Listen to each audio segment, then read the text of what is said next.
আপনি একবার আর বিড়াল্লা বাস স্ট্যান্ডে হালাইয়া কটা খিচ্ছা দিচ্ছেন।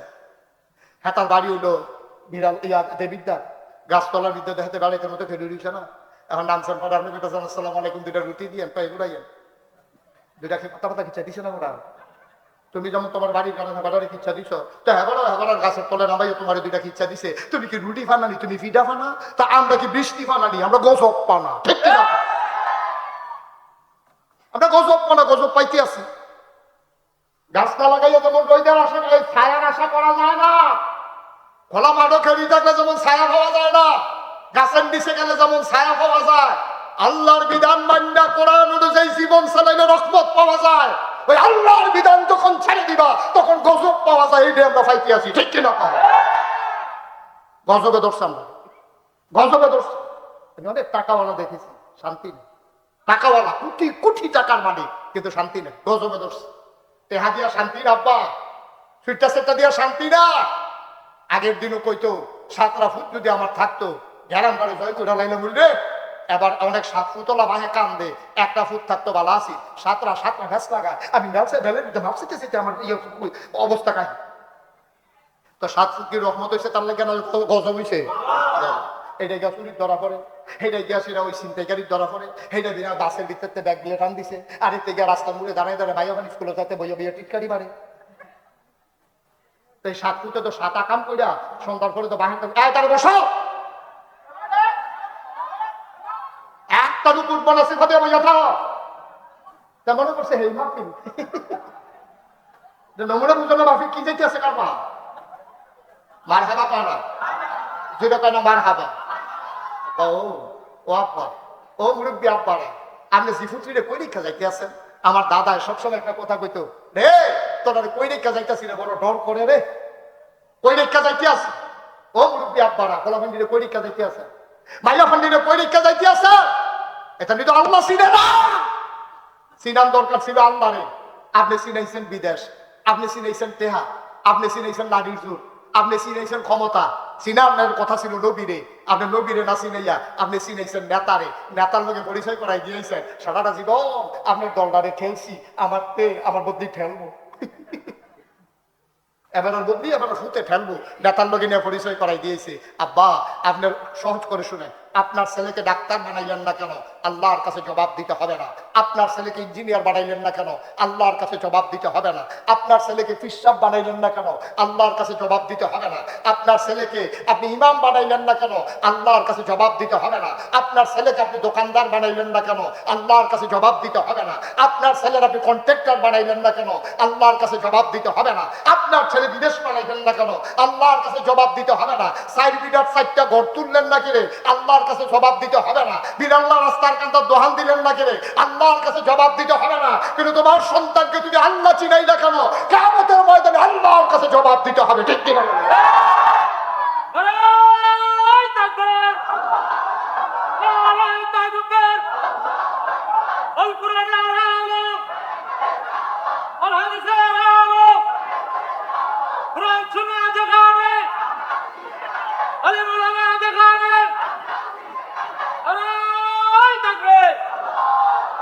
সবাই কোন আমি কষ্ট হইতে আছে, গরম লাগতেছে, নিজে গাইতাম না, না নিজে গাইতাম না, আমার তো লাগতে আছে।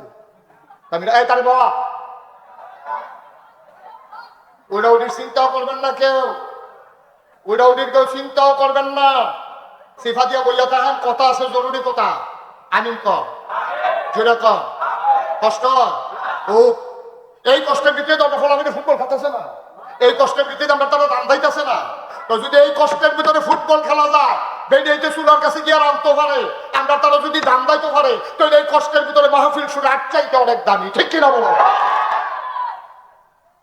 চিন্তাও করবো না, ওটা সিফা দিয়া বুঝা কর, সব কথা এক কথা না, যখন কথা লইয়া যায় না। আমিন কম এলে এবার নবীজি আল্লাহরে চিনাই দিছে তার কাছে। ও তোমরা যে ওই কইতাম যে তারাও এক আল্লাহ মানতো, আপনারা কইছেন যে ওদের কি নতুন কথা? তারা যদি আল্লাহ মানতে হইলে তো সমস্যাটা কিটা? তারা আল্লাহ মানতো, লগে আরো সহযোগী মানতো। প্রমাণ, নবীজি জন্মের সময়, জন্মের বছর এই ইয়ামেন থেকে বাদশাহ আব্রাহা আইছে কাবা করতে ভেঙে গেলেন, কাবা করতে ভেঙে গেলেন। এই একদল বাহিনী লইয়া, হস্তি বাহিনী নিয়মিত বাহিনী ছিল তাদের। মক্কায় তখন কোনো রাষ্ট্রীয় অবকাঠামো ছিল না, রাষ্ট্র ছিল না, মন্ত্রী ছিল না, এমপি ছিল না, পুলিশ ছিল না, র্যাব ছিল না, গোয়েন্দা ছিল না, ইউনিয়ন ছিল না, গ্রাম ছিল না, ওয়ার্ড ছিল না, মন্ত্রী এমপি ছিল না, রাষ্ট্রীয় অবকাঠামো ছিল না, নাই বলতে কিছুই নাই। কিন্তু বাদশাহ আব্রাহা ইয়ামেনে তার নিয়মিত সৈন্যবাহিনী ছিল, তারা বেতন ভাইয়া ভাইয়া যুদ্ধ করত, তারা বেতন দিত, তারা প্রশিক্ষণ প্রাপ্ত। এইরকম একদল মানুষ লইয়া ইয়ামেন থেকে বাদশাহ আব্রাহা আইয়াসিরা কাবাগরের দূরে মক্কার সাইডে এবার তাবু টাবু হালাইয়া রেডি হইতে আছে, কাবাগর লাইয়া লাইব। এই ইয়ামেনে নিয়ে একটা সুন্দর করে কাবাগর তুলবো, যারা সারা পৃথিবীর মানুষ মক্কায় হইতো তারা সবাই যাবো ইয়ামেন, এই চিন্তা কইরা উনি কাবাগর বাঁধতে হয়েছে। কথা মনে আছে নিও? এখন কাবাগর যখন বাঁধতে হয়েছে, এখন কাবাগর ভাঙবো, সব পুরো এলাকা ঢুকে গেছে। এখন কাবাগরের তখন মুতুয়াল্লি হইল নবীর দাদা আব্দুল মুত্তালিব। সুবহানাল্লাহ কেন? নবীজির কি হয়? কথা বলেন, নবীজির কি হয়? নবীর দাদা আব্দুল মুত্তালিব হইল কাবাগরের মুতুয়াল্লি। আপনার মসজিদের যেমন মুতুয়াল্লি আছে, সভাপতি আছে, সেক্রেটারি আছে, কাবাগরের মুতুয়াল্লি হইল আব্দুল মুত্তালিব। এবার আপনারা খবর আইছে যে আপনারা কাবাগর ভাঙ্গা লইব। এবারে কিচ্ছু মাথে না, কতক্ষণ পরে এক কর্মচারী এবারে কয়, ভাই সাহেব আপনার উট ছাগল দুম্বা এটি আমি মাঠের ভিতরে রাখি, করুন খবর। কয় কি খবর? কয় ওই যে বাদশাহ আব্রাহা যাইছে, এবার আর বাহিনী আমরা কয়টা উঠ দৌড়া লইয়া গেছে গা, তারা কিন্তু ডবো দেখাইব। আমার তারা তো করে খাইবে ঘটনা কিটা? কয় কি আমরা কেমন পা, তারা লাড়ি চটা তরবারি মরবারি বর্ষা টর্ষা লই যাইছে, আমরা ডরে আর কিছু মারছি না, এই তারা গেলে আমরা উঠ নিয়ে যাবো করে ভালো কি। এখন বাদশাহ আব্রাহার দরবারও এই আব্দুল মুত্তালিব গেছে, গেছে পরে এই কর্মচারী গেছে, কি চাই? বাদশাহ আব্রাহারে চাই। ভিতরে আসেন। ভিতরে গেছে পরে বাদশাহ আব্রাহা কয় তুমি কে? আমার নাম আব্দুল মুত্তালিব। সুবহানাল্লাহ বলবেন না? কয় তোমার দায়িত্ব কি? আমার দায়িত্ব হলো খাবার বোতোয়াল্লি আমি, যারা হজ করতে আইয়ে তারা পানি টানি খাওয়াই, তারা সুবিধা অসুবিধা আমি দেখাশোনা করি, আমি খাবার বোতোয়াল্লি। হয়তো কে রয়েছ যত কথায় কও লাভ হইতো না, কাবা বানানি ভাই গেলায়। আব্দুল মুত্তালিব মুসকে হাসি দেওয়া কয়, কাবাগরের ব্যাপারে কোনো কথা বলতে আমি আসি নাই। সুবহানাল্লাহ বলবেন না? বাদশাহ আপনার চমকে উঠলেন, তিনি থমকে দাঁড়াবেন, তিনি আশ্চর্যান্বিত হয়ে গেলেন। আরে একটু পরে কাবাগর ভাঙ্গা আর কাবার মুতোয়াল্লি কয়, এবারে বলে কাবাগরের ব্যাপারে কোনো কথা কইতে আইসা না, তো আইসি দিতে পারা। তো জিজ্ঞেস তুমি কেন আসছো? কয় কাবাগর আপনি ভাঙবেন না রাখবেন, এটা আপনার সিদ্ধান্ত, এটা আমাদের কিছু করার নাই, আমি আসছি আমার ব্যাপারে। তোমার কি ব্যাপার? আপনার কর্মচারীরা আমার কটা উঠ দইটা লই আইছে, আমি গরিব মানুষ, তারা আমি উঠ পিটাবো করে খাইয়া দেবো, দয়া করে আপনি বাদশাহ মানুষ, আপনার মন বড়, আপনি দয়া করে আমার উঠগুলো ফেরত দিয়ে দেন, আমি গরিব মানুষ, আমি এত ধনী মানুষ না, আমার উঠগুলো ফেরত দিয়ে দেন। বাদশাহ আব্রাহা তিনি চিন্তায় পড়ে গেলেন, আরে এই লোকটা উঠের কথা কয়, কাবাগরের কথা কয় না, কাবাগর দূর পরে গেলাম কি লোক, বোকা নাকি? আবার লোকটা ডাক দিয়ে আব্রাহা ডাক দেওয়া কয়, আব্দুল মুত্তালিব কাবাগর ভাঙ্গা হবে, এই ব্যাপারে তোমার খবর নাই, তুমি সামান্য করে উটের ব্যাপারে কথা কই চাইছো? আবার আব্দুল মুত্তালিব চোখের পানি ছেড়ে দিয়ে কয়, আমি উটের মালিক, আমি উটের ব্যাপারেই তো কথা বলবো, কাবার যিনি মালিক, আপনি ভাঙতে গেলে তিনি কি করবেন তার ঘরের ব্যাপারে তিনি চিন্তা করবেন। সুবহানাল্লাহ বলবেন? আমার চিন্তার দরকার নেই, আমার উট আমি চিন্তা করবো, আমার উট আমি চিন্তা করবো। আর যাবে না কাবাগরের মালিক, আমরা চিন্তা করবো, কাবাগর কি রাখবো না ভেঙে নেবো, আপনি কি করবো সারা বলে ফলে এটা দিতে দেখে আমার চিন্তা নাকি, আমার উঠাই যাবে সারে, আমার এটা আধার ব্যাপারে জাহাজের খবর, এতটা কাবা বললো আমার টেনশন করানোর দরকার নাই, টেনশন করুন না। আস কে কে কে কাবাগর নিয়ে তিনি টেনশন করে, তিনি কাবাগরের মালিক। আচ্ছা আবার বুঝা, তাইলে যেহেতু নবীর ওখানে জন্ম হয় নাই, জন্মের বছর, এই সময় যখন আব্দুল মুত্তালিব কয় কাবাগরের একজন মালিক আছে আর তিনি হইলেন আল্লাহ, তাইলে বোঝা যায় তারা কি আল্লাহ অস্বীকার করতো না স্বীকার করতো? স্বীকার করতো। তাইলে বলে তারা কা মুসলমান হইতে পারলো না, কেড়ে পারছে না খাইতে। একজন আল্লাহ মানলে তো সাজালাইছি, 360 জন যে আবার দেব দেবী মানছে, পিঠাপিঠির লিগে একজন, খানার লাগিয়ে একজন, লেহাপড়ার লাগিয়ে একজন, বাচ্চা কাচ্চার লাগিয়ে একজন, এর লিগে না তারা মুশরিক হয়ে গেছে। তারা আগুনকে মনে করতে অনেক ক্ষমতা, পুইরা সারখার কইরালায়, তারা আগুন চিনছে, কিন্তু আগুনের যিনি মালিক আল্লাহ চিনছে না। ঠিক কিনা? তারা আগুন চিনছে, তারা পানি চিনছে, কিন্তু সূর্য চিনছে, তারা চাঁদ চিনছে, কিন্তু আল্লাহ চিনছে। আহা আহ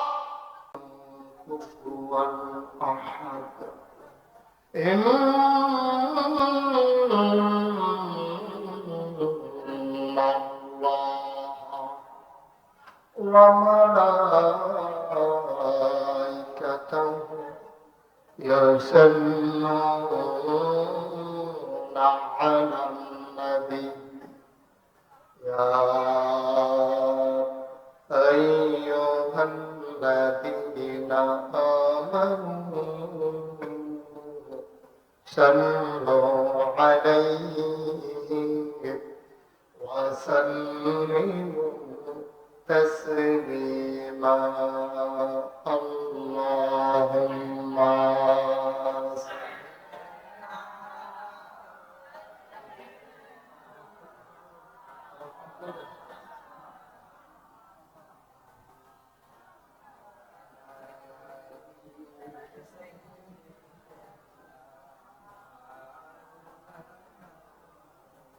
জোরে সুরে মহব্বতের সাথে বলা ছেড়ে দিয়ে বলুন আল্লাহুম্মা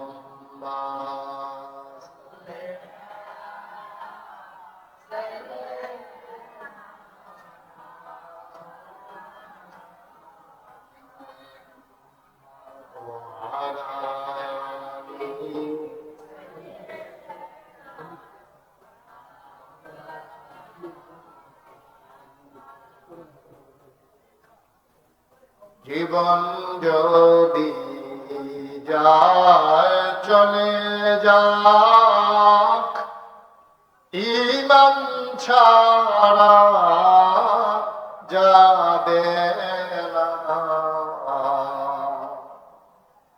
জীবন যদি যায় চলে যাক ইসলাম ছাড়া যাবে না ঈমান যদি ছাড়ো বন্ধু ইসলাম যদি ছাড়ো বন্ধু আল্লাহর জান্নাত পাবে না আল্লাহুম্মা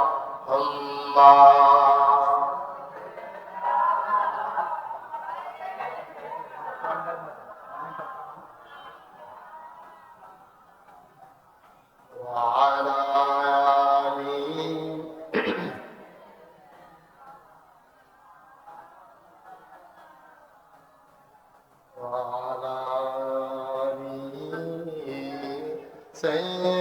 سيدنا مولانا بلغ العلا بكماله كشف الدجى بجماله حسنت جميع خصاله صلوا عليه صلوا يا قوم بل صلوا على صدرنا من مصطفى ما جاء إلا رحمة اللهم صل وسلم وبارك عليه لا إله إلا الله لا إله إلا الله لا إله إلا الله لا إله إلا الله لا إله إلا الله لا إله إلا الله لا إله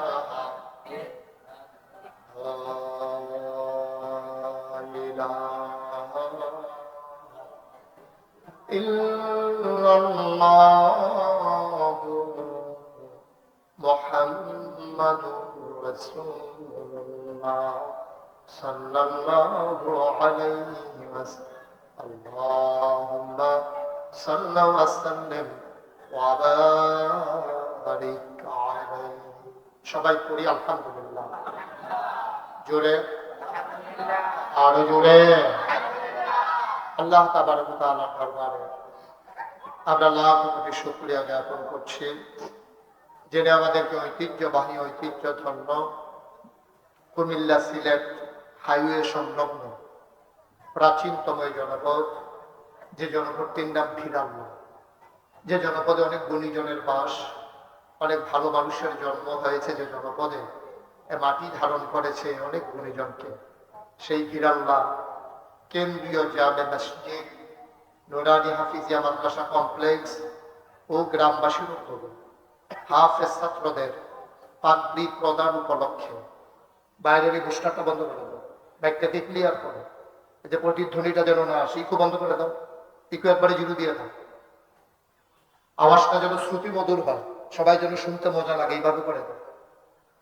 এটা গুমগুমি দিয়ে রয়েছে, গুমগুমি না, যেন আমাদেরকে আজকের এই মাহফিলে আসার বসার কিছু কথা শোনার সুযোগ করে দিলেন। আমরা হৃদয়ের সবটুকু আবেগ, উচ্ছ্বাস, ভালোবাসা, আকুতি কাকুতি মিনতি জমা করে মাহবুদের শিখানো কালেমা দিয়ে চিৎকার করে সবাই পড়ি আলহামদুলিল্লাহ। জনাব সাহেবে সদর, আজকের মাহফিলের জনাব সভাপতি জনাব আলহাজ অধ্যাপক নজরুল ইসলাম খান, আজকের মাহফিলে এটা আপনি খুলে ফেলেন, খারাপ দেখা যাবে, এটা পকেটে নিয়ে নেন। ওকে আপনি তো দিচ্ছেন না, নাকে মুখে তো আর দিচ্ছেন না, খুলে তো দিলে একবারে দিয়ে রাখেন, এটা শুনবেন। জি, আজকের মাহফিলের সহসভাপতি জনাব আলহাজ আবুল কাসেম খান, জনাব মোহাম্মদ সাদেক খান বাবু, আজকের বিশেষ বক্তা মুফতি ইউসুফ বিন ইকবাল সাহেব কথা বলেছেন আমার পূর্বে। আমার আদরের ধনফলিজার টুকরা নাগাইশ দরবার শরীফের সম্মানিত মুআল্লিম, ভারেরা মহিলা মাদ্রাসার দাখিল মাদ্রাসার সম্মানিত উস্তাদ মৌলানা মোহাম্মদ ইব্রাহিম খলিল, মুফতি কুতুবউদ্দিন মৌলানা মাসুদুর রহমান, মাওলানা শাহ হোসেন, প্রধান অতিথি জনাব মোহাম্মদ জাহিদুল আলম, বিশেষ অতিথি জনাব মোহাম্মদ লুৎফুর রহমান বাবু। আজকের মাহফিলে উপস্থিত প্রিয় পরিচালক হযরত মাওলানা রফিকুল ইসলাম, উপস্থিত অন্যান্য ওলামায়ে কেরাম, মুরব্বিয়ানে আযাম, কলিজার টুকরা যুবকেরা, পর্দার আড়ালের মা ও বোনেরা, সবার প্রতি আমার আবারও আন্তরিক শ্রদ্ধা সালাম। আসসালামু আলাইকুম ওয়া রাহমাতুল্লাহি ওয়া বারাকাতুহু। যেহেতু এই গরমের ভিতরে একটু কমাও, তুমি একটু কমাও, তুমি বোধহয় বুঝতেছো না, তুমি কি মূল বাইকম্যান? বাইকম্যান কই? তুমি তো বুঝতেছো না আমি যা চাইতেছি। আল্লাহর খাস মেহেরবানি, ঠিক আছে। এই প্যান্ডেলের ভিতরে যেহেতু মাঠের ভিতর আপনারা এসে পড়েছেন, আমি বিনয়ের সাথে আপনাদেরকে অনুরোধ করব যে এই যে গেইটের কাছে হাঁটাহাঁটি দাঁড়াই থাকা, এই যে সাইডে বাচ্চারা দৌড়তেছে, মুরব্বীরা হাঁটতেছেন, এই পাশে যারা দাঁড়িয়ে আছে, দয়া করে সবাই একটু অনুগ্রহ পূর্বক কম সময়ের জন্য একটু বসেন। কথা বুঝেন নাই আপনি? একটু চলে আসেন সুন্দর করে, আপনার উপকারের জন্য আপনি বসেন, দাঁড়াই থেকে কথা শোনা যায় না। এই যে ভাই, এই যে মোবাইল চালাইতেছেন, ভিতরে আসেন। এই সুন্দর হয়েছে মাশাআল্লাহ। ওনাদের দুইজন যদি বৈঠক করে রাগলো নাকি, তাদের আটতে আছে। বসেন মুরব্বী, বসেন। এই যে হুজুর, তাদেরকে নিয়ে এসে বসেন, সবারই নিয়ে আসেন। ওই বাচ্চাদেরকে যারা ওই দুধ খাইতেছে তাদেরকে নামাই দেন। এই বাচ্চারা এদিকে আসো। আপনারা যারা বারান্দায় হাঁটতেছেন দয়া করে একটু বসেন, আমাকে সামান্য একটু সময় দেন। আমি গরম বুঝি, আমি তো আপনাদেরই মানুষ, আমি দূরের কোনো মানুষ না। সুতরাং গরমে যে কি কষ্ট এটা আমি বুঝি। আমি চেষ্টা করব মূল কথাগুলো কয়েক কিছু সময়ের ভিতরে বলে দেওয়ার। এই যে গাছের গোড়ায় যারা তো আসো, এই যে আবার গাছের সিফাত দাঁড়ায়, কথা বুঝো নাই তুমি? ওরা নিয়ে আসো, ভেতরে এসে বসেন। যারা দাঁড়িয়ে আছেন দয়া করে একটু বসে। এই যে ছেলে, শার্ট গায়ে দেওয়া, বসো, তাড়াতাড়ি করেন, দেরি করাইয়েন না। যারা আসছেন কষ্ট করে, আপনাকে অসংখ্য ধন্যবাদ। যে এই বাচ্চাদেরকে নামাই দেন, একজন ভলান্টিয়ার ওই যে দুলনাটা থেকে বাচ্চাদেরকে নামাই দেন, নামাইয়া ভিতরে পাঠাই দেন। সবাই চলে আসো এদিকে, বাচ্চারা একটু পরিবেশ করেন। যেহেতু এত টাকা খরচ করছেন, এত আয়োজন করেছেন সুন্দর।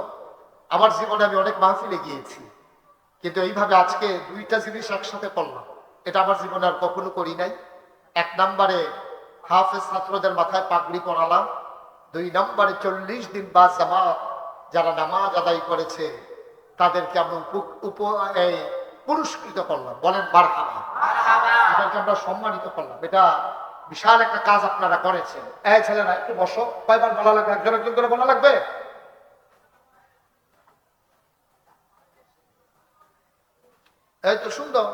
শুনো, আসছই যখন কষ্ট করে একটু কথা শুনো। তোমরা যারা ক্যামেরাম্যান আছো আর দাঁড়াবে না, কেউ ফিক্সড করে দিয়ে বসে করো, বিরক্ত করবা না। যারা দাঁড়িয়ে আছেন, রাস্তাঘাটে আছেন, দয়া করে চলে আসেন। একজন ভলান্টিয়ার শুধু গেইটের কাছে দাঁড়াই থাকেন, যেই আসে সাথে সাথে যেন বসাই দেওয়া হবে। আপনারা ফাঁক ফাঁক করে বসেন। কর্তৃপক্ষ অনেক চেষ্টা করেছেন আপনাদের জন্য, এই যে সুন্দর করে ফ্যান দিয়েছেন, ফ্যান দিয়ে একটা অসুবিধা হয়েছে, এই মাঝে দিয়া মাহফিলের মাঝে লোক কম, ফ্যানের কাছে সাইডে গেছে গাড়ি, ফ্যানের কাছে তাও বসুক, তাও আছে প্যান্ডেলের ভিতরে। আমাকে একটু সুযোগ করে দিতে হবে। যুবকেরা, কলিজার টোকরারা যারা আছো, বাচ্চারা কথা বলতে চাইলে, এদিক সেদিক ঘুরতে চাইলে তোমরা একটু থামাই দিও, নিজেরা কথা বললো না, একটু সুযোগ করে দাও। তা আমরা কোনোভাবেই একটা সেকেন্ড সময় নষ্ট করতে চাই না, আমরা সরাসরি মূল আলোচনায় চলে যেতে চাই। আল্লাহ যেন কবুল করে, সবাই করে আমিন। আমি সংক্ষিপ্ত আকারেই কথা বলবো, যেহেতু আজকে আপনাদের জন্য এই গরমের ভিতরে বসাটা কষ্টকর। তুলনামূলকভাবে গরম আস্তে আস্তে কমতেছে। গতকালকে আমার মাহফিল ছিল আপনার একবারে উত্তর মুরাদনগর, একটা জায়গা আছে আকবপুর, এরপরে কুমিল্লার আরেকটু আছে, এরপরেই ব্রাহ্মণবাড়িয়া শুরু হয়ে গেছে। ওখানে আল্লাহর খাস অনেক লোক হয়েছিল, তবে আপনাদের মতো এত লোক হয় না। আপনার অনেক লোক আসছেন মাশাআল্লাহ। তো পরিশ্রমের একটা ফসল আছে। আমি এলাকায় অনেক পরিশ্রম করেছি, ভিড়াল্লা, তারপরে পার্শ্ববর্তী সরবাকর, হোসেনপুর, বারেরা, তারপরে বারুর, এই এলাকায় অনেক মাহফিল করেছি। একেবারে আপনার ওই যে ওই পাশে এই ফুল গাছের থেকে সামনে গিয়া ওই যে ঈদগাহ কি জায়গা, হামলা বাড়ি, তারপরে গিয়া বালিবাড়ি, আরো যেই বাড়ি বাড়ি আছে, চৌধুরী বাড়ি, যত বাড়ি আছে, বালিবাড়ি, হামলা বাড়ি, আরো বাড়ি মনে করেন বিয়া বাড়ি, খান বাড়ি, আপনার যত বাড়ি, এই অনেক মাহফিল আমি করেছি। তো সব জায়গা থেকে কিছু কিছু লোক আসলে তো বেশি হয়ে যাওয়ার কথা, এটাই হয়েছে আলহামদুলিল্লাহ। আল্লাহ যেন কবুল করে, সবাই করে আমিন। আমি বারবার, এই যে ভাই, এটা মোবাইলটা বন্ধ করেন, দয়া করে মোবাইলটা বন্ধ করেন। রেকর্ড হচ্ছে ইউটিউবে, আপনি পরে যদি ছবি উঠাইতে চান পরে সুবিধা করে উঠাইবেন। এটা এখন রাখেন, পকেটে রাখেন, একটু মনোযোগের সাথে শুনেন, আমাকে একটু সুযোগ করে দেন। আমি তো আর এত বড় বক্তা না, অনেক বক্তা আছে পিছিয়ে দিয়া ফিটাফিটি করলো, হেমানার ওয়াজ হেমানা করতে আছে। আমি তো ছোট মানুষ, আমার একটু সুযোগ করে না দিলে আমি পারি না, আমার একটু সুযোগ করে দেওয়া লাগবে। তা আমি জানি, বিশ্বাস করি এলাকার মানুষ ভদ্র মানুষ, আপনারা আলেমদেরকে, মেহমানদেরকে ভালোবাসতে জানেন। সে ভালোবাসার দাবি দিয়েই বলছি, আমাকে একটু সুযোগ করে দিতে হবে। সবাই এদিক সেদিক খেয়াল না করে মনোযোগের সাথে বাছুরের মতো নিষ্কলক নয়নে, খরগোশের মতো কান খাড়া করে আমরা কথা শুনবেন সব। আল্লাহ যেন তৌফিক দান করে, সবাই করে আমিন জুড়ে। এই একটা সমস্যা আমাদের দেশে, এটা আপনি মোবাইলটা নেবেন, এই যে আপনার কথাই বলতেছি। হ্যাঁ, উনি আবার চায় খার একবার। এই ইউটিউবে অনেক ওয়াজ আছে, আপনি কয়টা শুনবেন, এটা ধরে রাখলে আপনি ওয়াজ শুনতে পারবেন না। নামাই রাখেন, পকেটে ঢুকান এটা। জি, এটা সরার, এটা না সরে আপনি মনোযোগ আসবে না তো এখানে। জি, তো যেই কথাটা বলতেছিলাম, খুব খেয়াল করে শুনবেন। আল্লাহ তাবারক ওয়া তাআলা আমাদেরকে যখন মানুষ করে বানালেন, এই মানুষ কোন পথে চলতে হবে, এই আওয়াজটা বন্ধ করা গেল না। না, তুমি কি বুঝতে পারছো উপর থেকে যে একটা আওয়াজ আসে? তো এটা কমাই দাও। আল্লাহ তাবারক ওয়া তাআলা, ওকে ফাইন, আর দেব না ওটা। এই দুনিয়ার ভিতরে আমাদেরকে যখন মানুষ করে বানালেন, বানানোর পরে আমরা কোন পথে গেলে ভালো হবে, কোন পথে গেলে আমাদের জন্য খারাপ হবে, এটা জানেন এই দুনিয়ার ভিতরে, অথবা আমাদের জন্য যিনি জানেন তিনি কে? কথা বলেন কে? আমার আম্মা জানেন না আমার জন্য সবসময় কোনটা ভালো, আমার বাবাও জানেন না সবসময় কোনটা ভালো। এই ওয়ার্ল্ডের যিনি মেম্বার তিনিও জানেন না এই ওয়ার্ল্ডের মানুষের জন্য কোনটা কল্যাণকর। এই ইউনিয়নের যিনি চেয়ারম্যান তিনিও জানেন না, যিনি মন্ত্রী, যিনি এমপি, এলাকার যারা নিয়ন্ত্রক, যারা আমলা কামলা, যারা সচিবালয়ের কর্মকর্তা, কেউ জানেন না আমাদের জন্য সবসময় কোনটা উপকারী। যিনি জানেন তিনি কে? আওয়াজটা একটু জুড়ে দিতে হবে। হ্যাঁ, আমি যখন যেটা প্রশ্ন করি সবাই মিলে জবাব, চুপ করে থাকেন না। তিনি কে? তিনি আমার অন্তরের খবর জানেন, আমার কথার খবর তিনি জানেন, আমার কাজকর্ম তিনি দেখেন। আমি অন্তরে কি চিন্তা করি আমার পাশে যে বসে আছে সেও জানেন। আমি যে কাজ করি গোপনে গোপনে যখন করি আমার বাড়ির মানুষও দেখেন।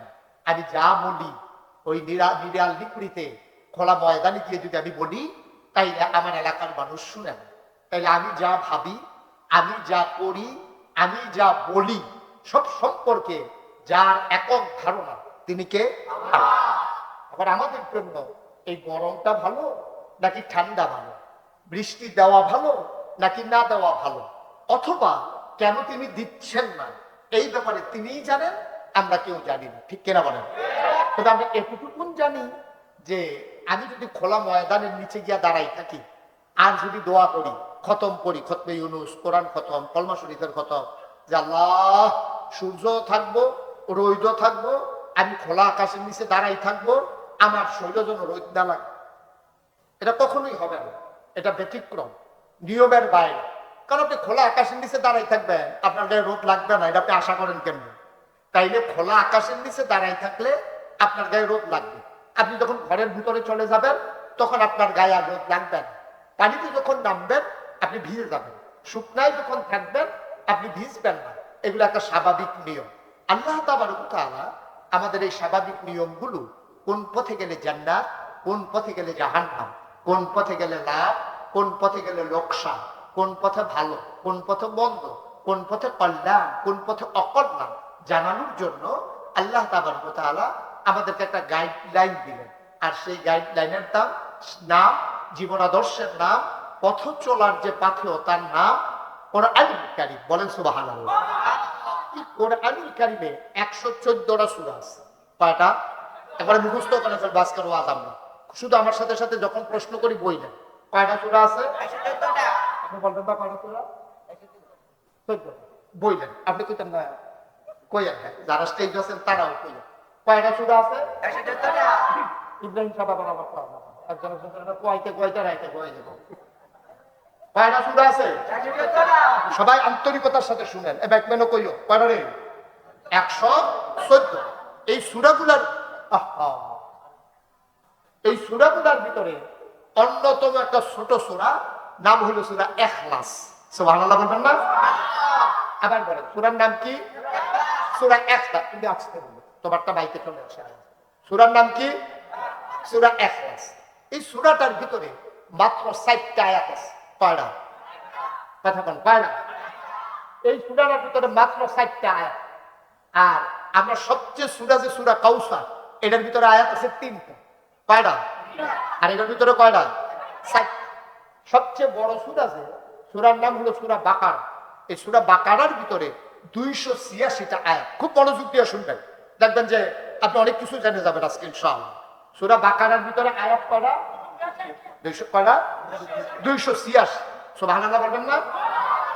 তাইলে সবচেয়ে সূরা ছোট সূরা ইন্না তাইনা, যেটাকে কাউসার বলি, বসে সেই সূরার ভিতরে আয়াত হলো 3টা। কথা বলেন না ভাই, যে কথা হাসানার দাওয়া হলো, কথা শেষ করেন। সবচেয়ে ছোট সূরা কি নাম? এই সূরার ভিতরে আয়াত কয়টা? আর আমরা যে সূরা থেকে আজকে আলোচনা করতে চাই সূরার নাম কি? এই ইখলাস সূরার ভিতরে আয়াত কয়টা? সবচেয়ে বড় সূরার কি নাম? এটার ভিতরে আয়াত কয়টা? তাহলে 3টা জিনিস আপনি শিখে ফেলছেন। 3টা জিনিস আপনি শিখে ফেলছেন। এটা আপনি একবারে মুখস্থ করেন। এটা আপনি মুখস্থ করবেন সারা জীবনের জন্য। আবার বলি, হ্যাঁ, সবচেয়ে ছোট সূরার নাম কি? সবাই বলতে হবে কি নাম?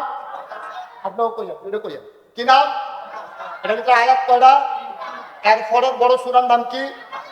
না, সবচেয়ে বড় সূরার নাম হলো বাকারা। এটার ভিতরে আয়াত কয়টা? আর আমরা যে সূরা থেকে আজকে আলোচনা করবো সূরার নাম কি? এটার ভিতরে আয়াত কয়টা? 7। এবার এই সূরা সম্পর্কে আল্লাহ রাসূল সাল্লাল্লাহু আলাইহি সাল্লাম বলেন, এই সূরাটা হলো কোরআনের 3 ভাগের 1 ভাগ। সুবহানাল্লাহ বলবেন না? তাইলে 3 ভাগের 1 ভাগ এই সূরা ইখলাস। তাইলে 30 পারা কোরআন, হ্যাঁ, 6666টা আয়াত। তো 3 ভাগ করলে 6600। তাইলে 6000 3 ভাগ করেন, তাইলে কয় হাজার? 2000। 600 রে 3 ভাগ করেন, তাইলে কত? 200। 66 রে 3 ভাগ করেন, তাইলে কত? 22। তাইলে 2222। এটা হয় 3 ভাগের 1 ভাগ। অথচ নবীজি বলতে, খুব খেয়াল করেন, অথচ নবীজি বলতেছে এই 4টা আয়াত সম্বলিত সূরা ইখলাস, এটা কোরআন শরীফের 3 ভাগের 1 ভাগ। আর আজকে কোন সুবহানাল্লাহ লইয়া পড়বেন, সুবহানাল্লাহ কইয়া 2222টা আয়াত মিল্লা 3 ভাগের 1 ভাগ হয়। অথচ দেখেন 60 আয়াত বিশিষ্ট সূরাকে আল্লাহ তাবারক ওয়া তাআলা বলছেন যে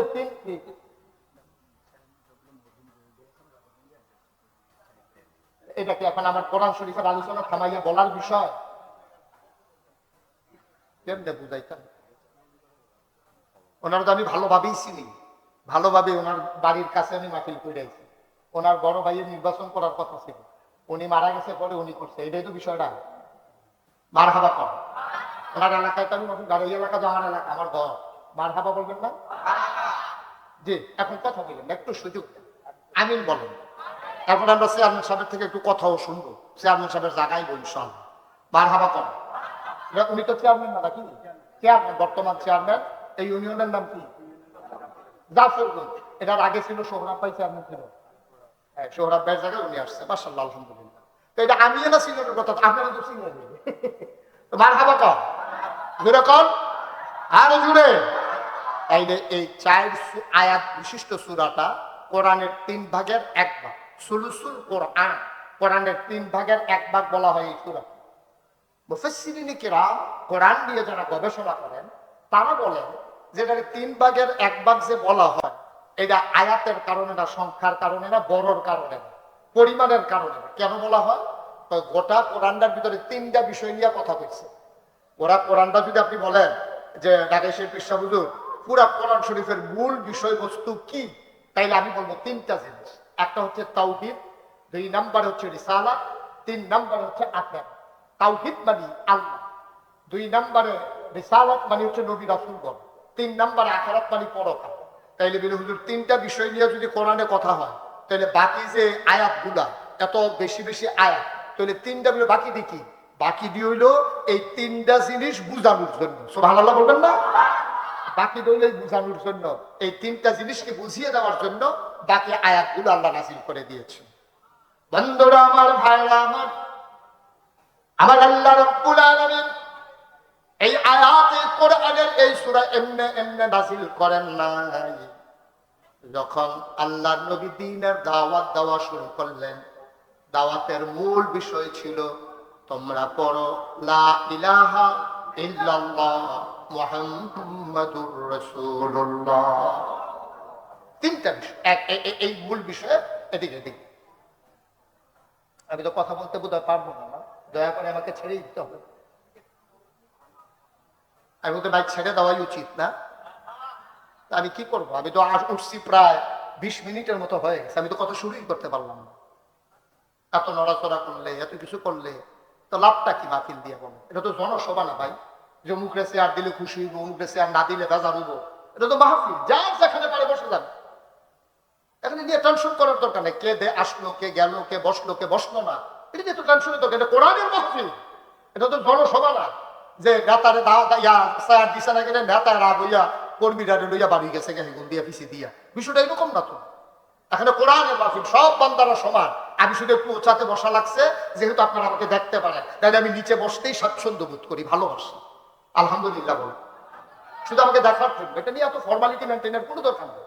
একটু চুপ করে বসে, যার ভাল লাগে শুনবে, না ভাল লাগলে চলে যাবে। এটা নিয়ে তো টেনশন করার কিছু নাই। এটা কোরআনের মাহফিলের অবমাননা হচ্ছে। এভাবে বিরক্ত করা, নড়াচড়া করা, দৌড়াদৌড়ি করা, চেয়ার লইয়া টানাটানি করা, দরকারটা কি এখানে? একটু মনোযোগের সাথে খেয়াল করুন, সবাই করে আমিন। অনেক মাহফিল বন্ধ হয়ে যায়, পুস্টারে কার নাম দেবে কার নাম দেবে না, এই বিষয় নিয়ে। ঠিক কিনা বলো? আমি ভুক্তভোগী, আমি জানি সব জায়গার খবর। পুস্টারে অমুকের নাম দিছে, অমুকের নাম দিছে না গেলে, অমুকের সভাপতি দিল, অমুকের সভাপতি দিল না গেলে, তারা গোষ্ঠীর কি লাড়ি বেশি না, আমরা লাঠি কি কম নিহি। মসজিদের ভিতরে অবদান আমরা টানা বেশি, হেতারা বাড়িতে দিয়ে সভাপতি হয় কেমনে, টেহাটুয়া দিলাম আমরা, হেতারা বাড়ির তারা সভাপতি হইয়া বইয়া থাকে। এবার প্রফেসর হয়েছে দিকে আমরা হালানি গেছি নাকি, এই চলছে কাম। ঠিক কিনা কম? লক্ষণ বেশি সুবিধা না। আপনি কোরআনের মাহফিল, এটাতে পুস্টারের নেতাদের নাম কখনো দিবেন না, দয়া করে আল্লাহর হস্তে এই কাজটা করবেন না কোনোদিন। নাম দিতে যাবেন, 2 পক্ষ বাজার হয়ে যাবে, এই দল এই দল, দলের ভিতরে আবার উপদল। তো একজনের দাওয়াত দিবেন, আরেকবার রাগ, এটা তো স্বাভাবিক। আমরা পরমত সহিষ্ণুতা আমাদের কম, আমরা মানুষকে সম্মান দিতে জানি না। একবার আরো সম্মান দিলে আরেকবার মনে করে সম্মান কমবা গেছে, এটা নিয়ে ফিডাফিডি ঝগড়া, শেষ পর্যন্ত যা এতজন ফিডাফিডি বা ফিডে লাগতো। তোলা ভালো হয়েছে বসা নাউজুবিল্লাহ কর। খুব মনোযোগের সাথে শুনেন, অনেক কষ্ট করে অনেক দূর দূরান্ত থেকে লোকজন আসছে, খুব মনোযোগের সাথে শুনতে হবে। তো নবীজি যখন দ্বীনের দাওয়াত দিলেন, সবাই ডাক দিয়া বলে ভাই একটু এদিকে তাকিয়ে থাকবেন। নবীজি যখন দ্বীনের দাওয়াত দিলেন, তখন নবীজি দাওয়াত দেওয়ার পরে বললেন তোমরা সবাই পড়ো কুলু লা ইলাহা ইল্লাল্লাহ, তোমরা সবাই পড়ো লা ইলাহা ইল্লাল্লাহ। দেখো মক্কা শরীফে, সৌদি আরবে, মনে করেন আমরা বাংলাদেশও একজন মানুষ যদি আইয়ে লগে লগে আপনি জিজ্ঞাসেন বাবা তোমার চিনলাম না তুমি কারা, তা আপনি যে লোক আইসে হ্যাঁ আমার নাম আব্দুল করিম, কোন করিম আমার চিনছেন না, আমার আব্বার নাম আব্দুল কুদ্দুস, চিনলাম না তো কার বাড়ি হুসেনপুর, কহ হুসেনপুর আর কুদ্দুসের পুত্র তুমি, তখন মানুষ চিনে। এটা স্বাভাবিক, এটা স্বাভাবিকভাবেই মানুষের পরিচয় দিতে গেলে বাবার নাম, দাদার নাম, গ্রামের নাম, এলাকার নাম বললে মানুষ চিনে। এখন যখন নবীজি বললেন তোমরা সবাই পড়ো লা ইলাহা, এখন কাফের বেদিন যারা তৎকালীন জমানায় যারা সর্দার, যারা মুরব্বী, যারা কাফের, যারা প্রথমেই কথা শুনছে, আবু জাহেল, আবু লাহাব, উতবা, সাইবা, মুগীরা এবং মুসলমান যারা হইছে, তারাও তো প্রথমেই মুসলমান হয়ে যায় না। সর্বপ্রথম নবী দাওয়াত দেওয়ার পরে যেই মানুষকে ইসলাম গ্রহণ করছে তিনি হচ্ছেন আমাদের আম্মা খাদিজা রাদিয়াল্লাহু তাআলা আনহা। বলেন সুবহানাল্লাহ। নবীজি খালি গড়াইয়া কইছে খাদিজা আমি দিলে নবী, সুবহানাল্লাহ কেন? খাদিজা যখন গিয়া কইছে খাদিজা আমি দিলে নবী, তখন কিন্তু নবীজি 15 বছর সংসার করে না, কারণ নবীজির এই বিয়ে হয়েছে 25 বছর বয়সে, নবুয়ত হয়েছে 40 বছর বয়সে, আর তৈরি বিয়া করছে 25-এ আর নবুয়ত হয়েছে 40-এ, মাঝে গেছে কয় বছর? 15 বছর। আম্মাজান খাদিজার তখন বয়স ছিল 40, সেই জায়গায় আম্মাজান খাদিজার বয়স হচ্ছে 55। তাহলে এই 15টা বছর তারা এক লোকের সংসার করে লাইছে, আত্মীয় বাচ্চা কাচ্চা হইয়া গেছে। এর ভিতরে নবী যাই এসে একদিন কয় যখন নবীর 40 বছর পূর্ণ হলো, জিবরাইল আলাইহিস সালাম এসে তখন বললেন যে মুহাম্মদ আপনি আজ থেকে মুহাম্মদ ইবনে আব্দুল্লাহ নন, আব্দুল্লাহর ছেলে মুহাম্মদ, এটা আপনার মূল পরিচয় নয়, আপনার মূল পরিচয় হলো মুহাম্মদুর রাসূলুল্লাহ সাল্লাল্লাহু। আল্লাহ আজকে থেকে আল্লাহ রাসূল, আপনি বাবার পরিচয় হওয়া লাগবে না, গোটা বিশ্বের মানুষের কাছে আপনার পরিচয় হয়ে যাবে আপনি আল্লাহ রাসূল। সুবহানাল্লাহ বলবেন না? এই কথা বলার পরে নবীজি ঘরে আসলেন, ঘরে এসে কাঁপতেছেন, চোখটার লাল, গালগুলো লাল, চোখটার বড় বড়, ভয়ে কম্পমান। আম্মাজান খাদিজা জিজ্ঞেস করলেন আপনারে কি কেউ কিছু বলছে? কয় যে না কেউ কিছু বলে নাই, আল্লাহর ফেরেশতা জিবরাইল এসে কয় আমি নাকি নবী। সুবহানাল্লাহ বলবেন না? আম্মাজান খাদিজা একবার জিজ্ঞেস করলেন না কে বলছে আপনি নবী, কবে থেকে আপনি নবী, কে বানাইলো নবী, কার জন্য নবী, এই নবী কতদিন লাস্টিং করবে, কোনো কিছু না জিজ্ঞেস করে শুধু যখন নবীজি বলছে আমি নাকি নবী, আম্মাজান খাদিজা সাথে সাথে কোনো প্রশ্ন না করে, 1 সেকেন্ড দেরি না করে তিনি চিৎকার করে বললেন অবশ্যই আপনি নবী আর আমি হলাম প্রথম উম্মত। সুবহানাল্লাহ বলবেন না? চারটিখানি কথা না। জামাই বউয়ের ভিতরে কোন কথাটা গোপন থাকে? তরকারি নুন না হইলে আপনি যে বাড়ি দিয়া এটা দিয়া মাথা ফাড়াইলেন, এটা হেভি দিয়ে না জানে, এটা বাইরের তারা কোনো জানে না। বাইরে গেলে তো আপনাকে দেখলে মনে হয় আরে তারপরে আপনার মতো সুন্দর মানুষ আর নাই। হ্যাঁ মাশাআল্লাহ, সাজ্জা সুজ্জা টুপিয়ে পাঞ্জাবিয়ে সুরমা তোর কাজলে রুমাল দিয়া বন্ধা দিয়া আপনি যেমনি এলাকাত বারণ মনে করে ফেরেশতা নাজিল হইছে, কিন্তু আপনি বড় তরকারি নুন না হইলে কি তা করেন, এটা এবিডিএ যেটা জানে এটা কোনো সারে জানে না। ঠিক নিও আপনি যখন ভালো বিদ্যালয় তখন আপনি বোঝা যায় না, মসজিদে যখন যান তখন বোঝা যায় না। তাহলে সেই আম্মাজান খাদিজা 15টা বছর সংসার করছে, নবীর ইনস এন্ড আউট, ভিতর বাহির, প্রকাশ্য গোপন কোনো কিছু আম্মাজান খাদিজার কাছে গোপন নাই। উনি ঘুমাইলে কেমনে ঘুমায়, খাইতে লইলে কি তা করে, উনি সেট উঠলে কি তা করে, উনি ঠান্ডা থাকলে কিরকম করে, উনি বাচ্চা কাচ্চার লোকে কি করে, মুরগা টুগা আইলে কি তা করে, মানুষ মেহমান আইলে বাইক উনি কি তা করে, সব জানে আম্মাজান খাদিজা। এই আম্মাজান খাদিজারে উনি কেউ টেহাও খাওয়াইছে না, কেউ কোনো এবিডির পক্ষে কোনো কারো 10টা টেহাও দিছে না। জামাই দেখা না বুঝা শূন্যা দেখা চল্যা ফিরা এক লগে খাইত্যা নবী কইছে আমি নবী, আর আম্মাজান খাদিজা লগে লগে সাক্ষী দিছে আপনি অবশ্যই নবী। আমরাও তো সংসার করি, আমারও স্ত্রী আছে, ওনারও স্ত্রী আছে, চেয়ারম্যান সাহেবের আছে, বাচ্চা কাচ্চা আছে, নাই সাক্ষী মান্য তো বিপদে বললাম। কারবার লড়াইলে আমাদের জাগরণ করবো, বলো আমিন। এমন এক সাক্ষী বললাম আমরা বিয়ে করছে না, যাই হোক না আমার এই নয় সেটা তো দোয়া তো করতাম বললাম গেল আল্লাহ কই আলাইছি যখন একটা লাইন করে দাও সবাই কোন আমি হয়ে যাবে ইনশাল্লাহ। আমরা এটা নজরও রাখাবো ইনশাল্লাহ। তা আল্লাহ যেন এই যে আমাদের স্ত্রী আছে নাকি নাই? আচ্ছা ও আজ ছেলে তোমার কয়বার কইলাম যে শুধু এদিকে খেয়াল করো, তুমি হেঁটেছে আইস দাও কিছু উঠু মানুষ তুমি।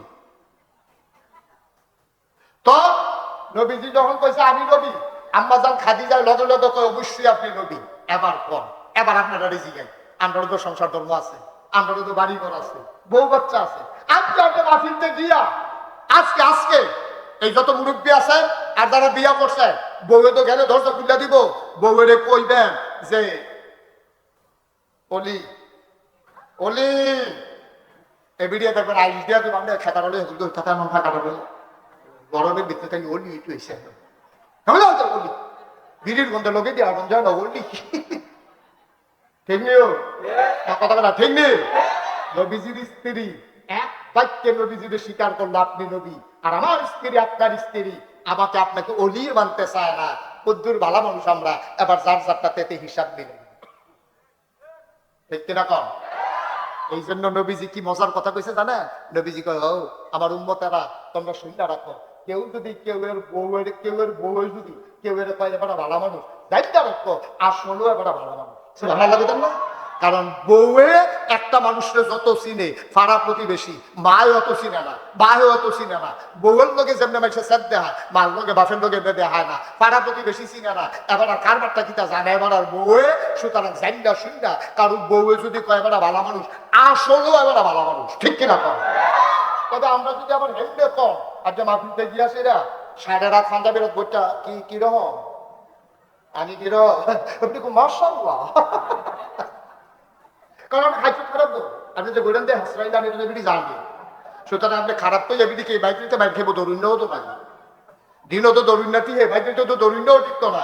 সুতরাং এই পণ্ডিত ডরতে হাইয়া বানা কম না মাহফিলতে গিয়া সেটা হুইটা সেটা বাতাস করবেন আর আস্তে আস্তে কথাটা জু তুলবেন। আর যদি মাহফিলে গেছিলাম বিরাল্লাহ হাই স্কুল মারো না খেয়ে বিশ্ব হুজুরে আইছিল এটা তো জানিয়ে না হুজুরে এমনি কইলো তুমি বিলে বালা কইলে আমি বিলে আসলেও বালা, কোনো এই লাভ লসের হিসাব নাই। আর যা ফিটাফিটি হইতো না, কোনো কথাবার্তা হইতো না, অক্ষরে মনে থাইকা খুশি মনে তুমি কোথার আমি মানুষটা কিরকম দেখবেন আসল কথা বানিব এবিটি দেখবেন আইস দেয়া কইব আপনি মানুষ তো খারাপ না বালায় সে উঠলে না অন্যরকম। সেই দিন গরুর লোকে না পাই আমার হাসরাই নিলেন না আসেনি রে মুসলমান আম্মাজান খাদিজা ইসলাম গ্রহণ করে ফেললেন। নবীজি আবার সবাইকে ডেকে বললেন তোমরা পড়ো লা ইলাহা ইল্লাল্লাহ মুহাম্মাদুর রাসূলুল্লাহ সাল্লাল্লাহু আলাইহি ওয়াসাল্লাম। এইবার আল্লাহ নবী যখন এই ডাক দিলেন আবার মক্কার কাফের যারা তারা ডাক দেয়া কয় তুমি যে এক আল্লাহর কথা কও ও মুহাম্মদ তোমার আমরা চিনি, তোমার নাম মুহাম্মদ, তোমার আব্বার নাম আব্দুল্লাহ, তোমার আম্মার নাম আমেনা, তোমার দাদার নাম আব্দুল মুত্তালিব, তোমার ধারার নাম বনু হাশিম, তোমার গোষ্ঠীর নাম বনু কুরাইশ বংশ, সব আমরা জানি। তুমি নবুয়ত দাবি করেছো, আল্লাহর কথা যে কইতে আছো এক নম্বরে তুমি বলো আল্লাহর আব্বার নাম কি? নাউজুবিল্লাহ বলেন না। আল্লাহরে আমরা চিনাম, আল্লাহর নসব নামার আমরা লাগবো, বংশ ধারাটা লাগবো। যেমন চেয়ারম্যান চিনাইছে এবার আর বাইরে দিয়া ভাই এমনি ভাবে আমারে চিনাইছে আমি নাগাইশের পিসা হুজুরের নাতি বর্তমান পিসা হুজুর আমরা এবারে চিনাইছি, এবার আমরা এলাকার প্রফেসর। এমনি ভাবে চিনাইতে যেমন একটা না একটা পরিচয় লাগে, আমরাও যেমন একটা মানুষকে দেখলে বাপের নাম জিগাই, গ্রামের নাম জিগাই, গ্রামের কোন পাড়া বাড়িটা জিগাই এনশিওর করি, ঠিক এমনি ভাবে তৎকালীন কাফেরেরা জানতে ছিল তুমি যে এক আল্লাহর কথা কও এই আল্লাহর আব্বা কেডা, এই আল্লাহর আম্মা কেডা, এবার আর জিফুত কেডা, উনি যদি না থাকে এরপর আল্লাহরা ধরে রাখবো কেডা। এইরকম যখন প্রশ্ন করলো ওনার সব নামা কি, ওনার বংশ কোনটা করতে উনি আইছে, আবার নবীজি চুপ মেরে গেলেন। আর অনেক প্রশ্ন তো জীবনে শুনলাম, এটা কি প্রশ্ন? নবী চুপ মেরে গেলেন। আল্লাহ ডাক দেওয়া কয় জিবরাইল, ও জিবরাইল জলদি করে যাও আমার নবীরে গিয়ে একটা ডাক দাও। নবীরে ডাক দেওয়া কয় কল হে রাসূল আপনি বলে দেন। নবী চুপ মেরে আছেন, কাফেররা তাকাই রইছে, কেউ দেখে না। নবীরে জিবরাইল দেখে, জিবরাইলকে নবী দেখে। নবী ডাক দেওয়া কয় জিবরাইল বলো কি কথা? আল্লাহ বলে দিয়েছেন কল হে রাসূল আপনি বলেন হুয়াল্লাহু আহাদ। তারা জানতে চায় আমার আল্লাহর আব্বাকে, আমার আল্লাহর আম্মাকে তারা জানতে চায়, আমার আল্লাহর বংশধরা কি তারা জানতে চায়, কোন গোষ্ঠীতে আল্লাহ আইছে। আপনি বলে দেন হু আল্লাহ উহাদ, ওনার বংশধর বিচাইরা লাভ নাই, উনি এক, উনি অদ্বিতীয়, সুতরাং তিনি এক, তিনি অদ্বিতীয়, তিনি একক, সুতরাং তিনি করতে গাইছে, এটা বিচাইরা লাভ নাই। এরপরেও জানাতে বিচারে, তাইলে আপনি কইয়া দেন লাম ইউলাদ ওয়ালাম ওয়ালাম ওয়ালাম লাম ইয়ালিদ ওয়ালাম ইউলাদ, তিনি কারো থেকে জন্ম নেন নাই, তিনি কাউকে জন্ম দেন নাই। ওয়ালাম ইয়াকুল লাহু কুফুয়ান আহাদ, আপনি বলে দেন সব কিছুর মতো আছে, ফিসাবের মতো ফিসাব হয়, নেতার মতো নেতা হয়, চেয়ারম্যানের মতো চেয়ারম্যান হয়, মন্ত্রীর মতো মন্ত্রী হয়, এমপির মতো এমপি হয়, ফুদ বাফের মতো হয়। মাশাআল্লাহ, আমরা বাতিজারি দেখতে পুরো ভাইসাবের মতো, মাইয়ার মতো হয়। আমার আল্লাহ কেমন জানতে চাও? ওয়ালাম ইয়াকুল লাহু কুফুয়ান আহাদ, আমার আল্লাহ এমন আল্লাহ, তার লয় নাই, তার ক্ষয় নাই, তার শুরু নাই, তার শেষ নাই, তার আদি নাই, তার অন্ত নাই, তার দিগন্ত নাই, তার ডাস্ট্রয় নাই। তিনি ছিলেন, তিনি আছেন, তিনি থাকবেন, তিনি কয়জন হাজার বছর আগে আল্লাহ তাবারক ওয়া তাআলা জানিয়ে দিলেন, জিবরাইল তুমি গিয়ে বলে দাও আমার নবী যেন বলেন। এখন নবীজি বইলা দিছে, কাপড়ারা কয় ও তাই না, কাপড়ারা ইয়াও নাই। আচ্ছা আচ্ছা বুঝছি। আরেকটা রাইছে, সব সালাদ তো দুইটা বাটফারের হকুয়াটা। আরেকটা রাইয়া পাইছে, বুঝলাম তোমার নবীর আব্বাও নাই আম্মাও নাই, আমরা তো বিভিন্ন জিনিস দিয়ে বিভিন্ন জিনিস বানাই। যেমন এই প্যান্ডেলটা বানাইছে বাঁশ দিয়া, কাপড় দিয়া, এই স্টেজটা বানাইছে কাঠ দিয়া, টেবিলটা বানাইছে কাঠ দিয়া, এবং মানুষ বানাইছে মাটি দিয়া, জিন বানাইছে আগুন দিয়া, তারপরে দিয়া ফেরেশতা বানাইছে নূর দিয়া, আকাশ বানাইছে ধোয়া দিয়া, জমিন বানাইছে পানির উপরের ফেনা দিয়া।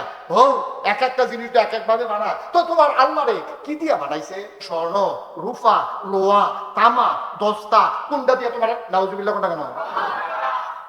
এটা কি মাননের লেগিয়া নাকি আটকানের লেগিয়া? এই প্রশ্নটি কি করতেছে মাননের লেগিয়া না আটকানের লেগিয়া? আটকানের লেগা করতে আছে। নবীজি আমার ডাক দিয়া কয় ওই আল্লাহ কইয়া দিছে। এবার যখন তারা এই প্রশ্ন করছে কি দিয়া বানাইছে, কয় তার মতো নাই, তার লয় নাই, তার ক্ষয় নাই, তার শুরু নাই, তার শেষ নাই, কি দিয়া বানাইছে এই প্রশ্নেরও দরকার নাই। সুবহানাল্লাহ বুঝেন না? এই প্রশ্ন যারা করছে তারা ধরা খাইছে। এই সুরাটা বারবার নবী অনেক দলের কাছে কম লাগবে। এক তারা মক্কায় যখন কইছে তারার লোক একবার কইছে, আবার যখন কি দিয়া বানাইছে আর কইছে তারার লোক একবার কইছে। মদিনায় গেছে পরে ইহুদিরা কয়েকজন মিল্লা নবীজিরাই আবার এই প্রশ্নটা করছে। নবীজি আবার এই সূরাটা শোনাই দিছে। এই সূরাটা যেহেতু আল্লাহর সম্পর্কে স্পষ্ট একটা সূরা, এই জন্য কোরআনের বিষয়টা আমি বলছিলাম তিনটা বিষয় আলোচনা হয়েছে, তাওহীদ, রিসালাত, আখিরাত। তাওহীদ মানে হলো আল্লাহ, রিসালাত মানে হলো নবী, আর আখিরাত মানে হলো পরকাল। তাহলে তিনটা বিষয়ের ভিতরে একটা বিষয় আল্লাহ, তাওহীদ, আল্লাহর বিষয়টা এই সূরার মাধ্যমে একবারে ক্লিয়ার। এই জন্য এই সূরাটারে কইছে কোরআনের 3 ভাগের 1 ভাগ। সুবহানাল্লাহ বলেন না? কথা বুঝা গেছে নি? কথা বুঝা গেছে? 3 ভাগের 1 ভাগ এই সূরাটারে কইছে। হ্যাঁ না? এবার আসেন এই সূরাটা আমরা শুনলাম, অর্থ জানলাম না। কুল হুয়াল্লাহু আহাদ, তিনি হইলেন আল্লাহ এক এবং অদ্বিতীয়। লাম ইয়ালিদ ওয়া লাম ইউলাদ, তিনি কারো থেকে জন্ম নেন নাই, কাউকে জন্ম দেন নাই। ওয়ালাম ইয়াকুল লাহু কুফুয়ান আহাদ, এবং এই আল্লাহর কোনো মতো নাই, লয় নাই, ক্ষয় নাই, তার কারো মতো না, তিনি এক অদ্বিতীয়। তার উদাহরণ শুধু তিনি নিজে, এটার আর কোনো উদাহরণ। সুবহানাল্লাহ বলেন না? এই তাহলে আল্লাহ সম্পর্কে আমাদের আর ধারণার কোনো ঘাটতি আছে? তো যদি আল্লাহ সম্পর্কে আপনি এই মনে করেন যে তিনি ভালো করার ক্ষমতা, তিনি খারাপ করার ক্ষমতা, আমরা ওই সূরা হাশরের আখিরি 3 আয়াতে মাগরিবের পরে ফজরের পরে সূরা হাশরের আখিরি 3 আয়াত করি কি করি আমরা? আউযু বিল্লাহিস সামিউল আলিম মিনাশ শাইতানির রাজিম, ওয়াল্লাহুল্লাযী লা ইলাহা ইল্লা হু, এই আল্লাহ সেই আল্লাহ যার মতো আর কোনো আল্লাহ নাই। সুবহানাল্লাহ বলবেন না? ওয়াল হাইয়ুল কাইয়্যুম, তিনি চিরঞ্জীব, তিনি চিরস্থায়ী। আরেক জায়গায় আমরা বলছি লা তা'খুযুহু সিনাতু ওয়ালা নাওম, তিনি হলো সেই আল্লাহ দুনিয়ার মানুষ ও ঘুমা করলে জুড়ায়, ও ঘুমা করলে ঘুমায়, পরের দিন সাহস করলে বইয়ে বইয়ে জুড়াইয়া পরে আসেনি। দেখছ কথা বলে আসেনিও? মাহফিলের পরের দিন দেখবেন বইয়ে বইয়ে জুড়ায়। এবার বুঝাইতে চাইতেছে মাহফিলের ও ঘুমার কারণে, এবার ঘুমাইতে পারছে না। ভাই সাহেব, কিন্তু আল্লাহ এমন আল্লাহ লা তা'খুযুহু সিনাতু ওয়ালা নাওম, তিনি তো জুড়াই ঘুমাইব দূরের কথা, উনি জুড়ায় ওলা, ঘুমানোর তো প্রশ্নই উঠে না। সুবহানাল্লাহ বলবেন না? তাহলে হুয়াল্লাহুল্লাযী লা ইলাহা ইল্লা হু, হ্যাঁ, আল মালিকুল কুদ্দুসুস সালামুল মুমিনুল মুহাইমিনুল আজিজুল জব্বারুল মুতাকাব্বির সুবহানাল্লাহি আম্মা ইউশরিকুন। এই যে আল্লাহ, তার অনেকগুলো গুণের কথা আছে, তার অনেকগুলো বর্ণনা দেওয়া হয়েছে। এই আল্লাহ তাবারক ওয়া তাআলা সম্পর্কে আমরা জানিয়ে নিলাম সব ক্ষমতা কার? আবার কোন কার? জোরে কোন কার? তাহলে ভালো মন্দ, লাভ লস, কল্যাণ অকল্যাণ, হায়াত বউ, বাচ্চা কাচ্চা, পরীক্ষায় ফাঁস ফেল, ক্ষেতের ভিতরে জমিনের ধান দেওয়ার না দেওয়ার, বৃষ্টি দেওয়ার না দেওয়ার, তুফান দেওয়ার না দেওয়ার, বাড়িঘর লইয়া ছুটো না রাখর, সব ক্ষমতা কার হাতে? এটা কি আপনার রাখলো? ভালো করে বুঝছেন না কোন সব ক্ষমতা কার হাতে? এটা যদি আপনার একমত হইয়া থাকে তো ল্যাংড়া হুদিরে আপনার রিক্সা তুলছে পরে আপনি এত খুশি গেলে নাউজুবিল্লাহ। আমি কই আলাপ বগিতা যে তার রিক্সা উঠছে তেদি বাইক গিয়ে বেরিয়ে সাথে হাইতে আছে বেড়াইছেন ছোটা ল্যাংড়া রিক্সা তুই চালাইছে ল্যাংড়া রিক্সা তুলছে, এটা দিলে তার কপাল খুলছে। এই বিশ্বাস যদি কেউ করে, এটা কি মুসলমানের বিশ্বাস হইতে পারে? আচ্ছা, আরো সহজ করে কই, হ্যাঁ, একটা মানুষ ল্যাংড়া কি তোমার কথাটা কি? আমি পিঠটা ফলো করে দাদাই যদি শুধু ফলো শুধু 500 বছর তার বয়স হয়েছে, দাদাই তারে কান দিয়া ধরে না তার হাফ প্যান্ট খুলতে চাইছে, চাই তোর মুসলমানের সময় হয়েছে নি এই কথা কইয়া সেটা যখন হাফ প্যান্ট খুলতে রয়েছে তাই কি আইসাটা কান দেয়, তাই কি এই দাদার কাছে থাকতো চায় না, ছুটটা থেকে তো চায়। এই শুধু ফলারায় বুঝে হাফ প্যান্টটা খুললে তার সরম হইব, এর লেগে শুধু ফলারায় তার হাফ প্যান্টটা খুলতে লইলে চিল্লাম শুরু করে। ভাইও এবার একবার সহজ করে বুঝার, যেই মানুষটা ল্যাংড়া, যেই মানুষটা ল্যাংড়া বুঝে না যে কাপড় কিনতে রাখা লাগবো, তার 25 বছর 30 বছর 40 বছর বয়স হয়েছে, তা ল্যাং লইয়া দেবিদ্যা নিউ মার্কেটের ভিতরে দিয়ে আনে কত বেড়াইতে চাইতেছে, কত বেডি হইতে চাইতে আছে, তার কোনো সরমে নাই। অথচ আমরা 5 বছরের ফলা আনে তার দাদায় লুঙ্গি ঘুরতে লইছিল করে, টান দিয়ে হাফেন ঘুরতে লইছিল করে চিল্লে চিল্লে কানছে, কিন্তু 25 বছরের 26 বছরের 30 বছরের ফলা নাই তে বুঝে না তে যে ল্যাংটা হাঁটলে সরম হয়। এই মানুষটা তোমার রিক্সা উঠলে কি না উঠলে কি, তুমি বন দিলে কি, তে খাইলে কি না খাইলে কি, আমার দেশ আজব দেশ। এই ল্যাংড়া রিক্সা তুলছে তে মনে করতেছে যে আমার কপাল খুলছে, যে কোনো মানুষের রিক্সা কোনো ল্যাংড়া উঠবে না, এটা যেমন তেমন মনে করো। কত বেড়ায় বন হাতে খায় না আর আমি বনটা দেওয়া না করলে খাপ করে টান দিয়ে মুহূর্তে গেছে, যেমন তেমন মনে করছো তোমরা না আমার চিন্তা বা চিনছে আমার ল্যাংড়া নাউজুবিল্লাহ। কোনটা কি? এই যে বিশ্বাসটা ল্যাংড়ায় তোমার রিক্সা তুললে তোমার ভালো হইব, তোমার বন্ডা গেলে তোমার ভালো হইব, এই যে বিশ্বাসটা, এটা আল্লাহর বিশ্বাসের লগে এটা কি মিল রাখে না সংঘর্ষ সৃষ্টি করে? সংঘর্ষ সৃষ্টি করে। এটা আল্লাহর বিশ্বাসের লগে ঘাটতি দেখা দেয়। এই কাজ কোনো মুমিন মুসলমান করতে পারে না। এই জন্য আমি বলি ল্যাংড়া তো পাগল না, পাগল হইছে তারা, ল্যাংড়ারে লইয়া পাগল হইছে যা। ল্যাংড়া তো ল্যাংড়ে, ল্যাংড়া পাগল না, ডাক্ত তা বুঝে না, তার লুঙ্গি সিনেমাতে লজ্জা সরম নাই, তার কোনো সমস্যা নাই, তার তাতে মানুষ দেখবোগা। আল্লাহ 3 ব্যক্তির ব্যাপারে কলম ধরেন না।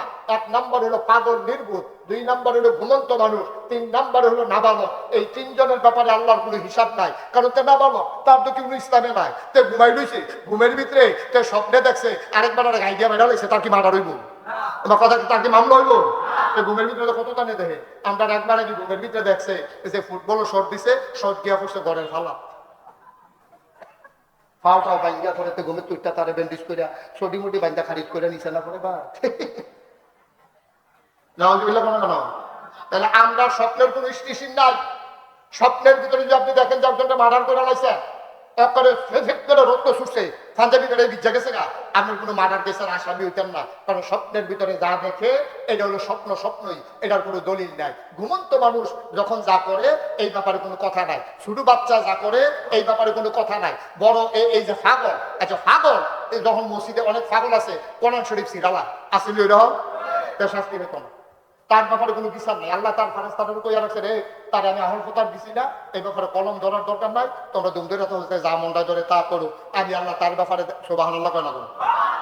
এই পাগলে রিক্সা তুলছে দেখা ল্যাং নাই, তারপরে তার টেবিলে বন খাইছে, পাগলে মিলে তারে ফোসা দিছে, আঞ্জা দিয়া ধরছে, এটা আরো শর্মের কথা না, পাগলে তারে ধরছে, এটা শরমে না, ঠিক নিও। আমরা বিশ্বাস দেখেন কই আল্লাহ কয় কিতা, আমরা কই কিতা। ও ১,৫০০ বছর আগে খুব খেয়াল করেন, নবীজি যখন দ্বীনের দাওয়াত দিছে তখনও তারা আল্লাহ মানত, কাফেররা আল্লাহ মানত।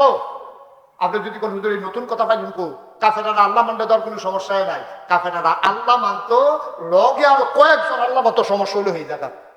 রফিক ভাই চিন্তা করেন, আপনি চিন্তা করছেন কিনতে শোনা গো, কাফেরেরা এক আল্লাহ মানতো, মাইন্ডা সেটা লগে আরো সহযোগী আল্লাহ মতো আমরা এলাকার হিন্দুরার মতো।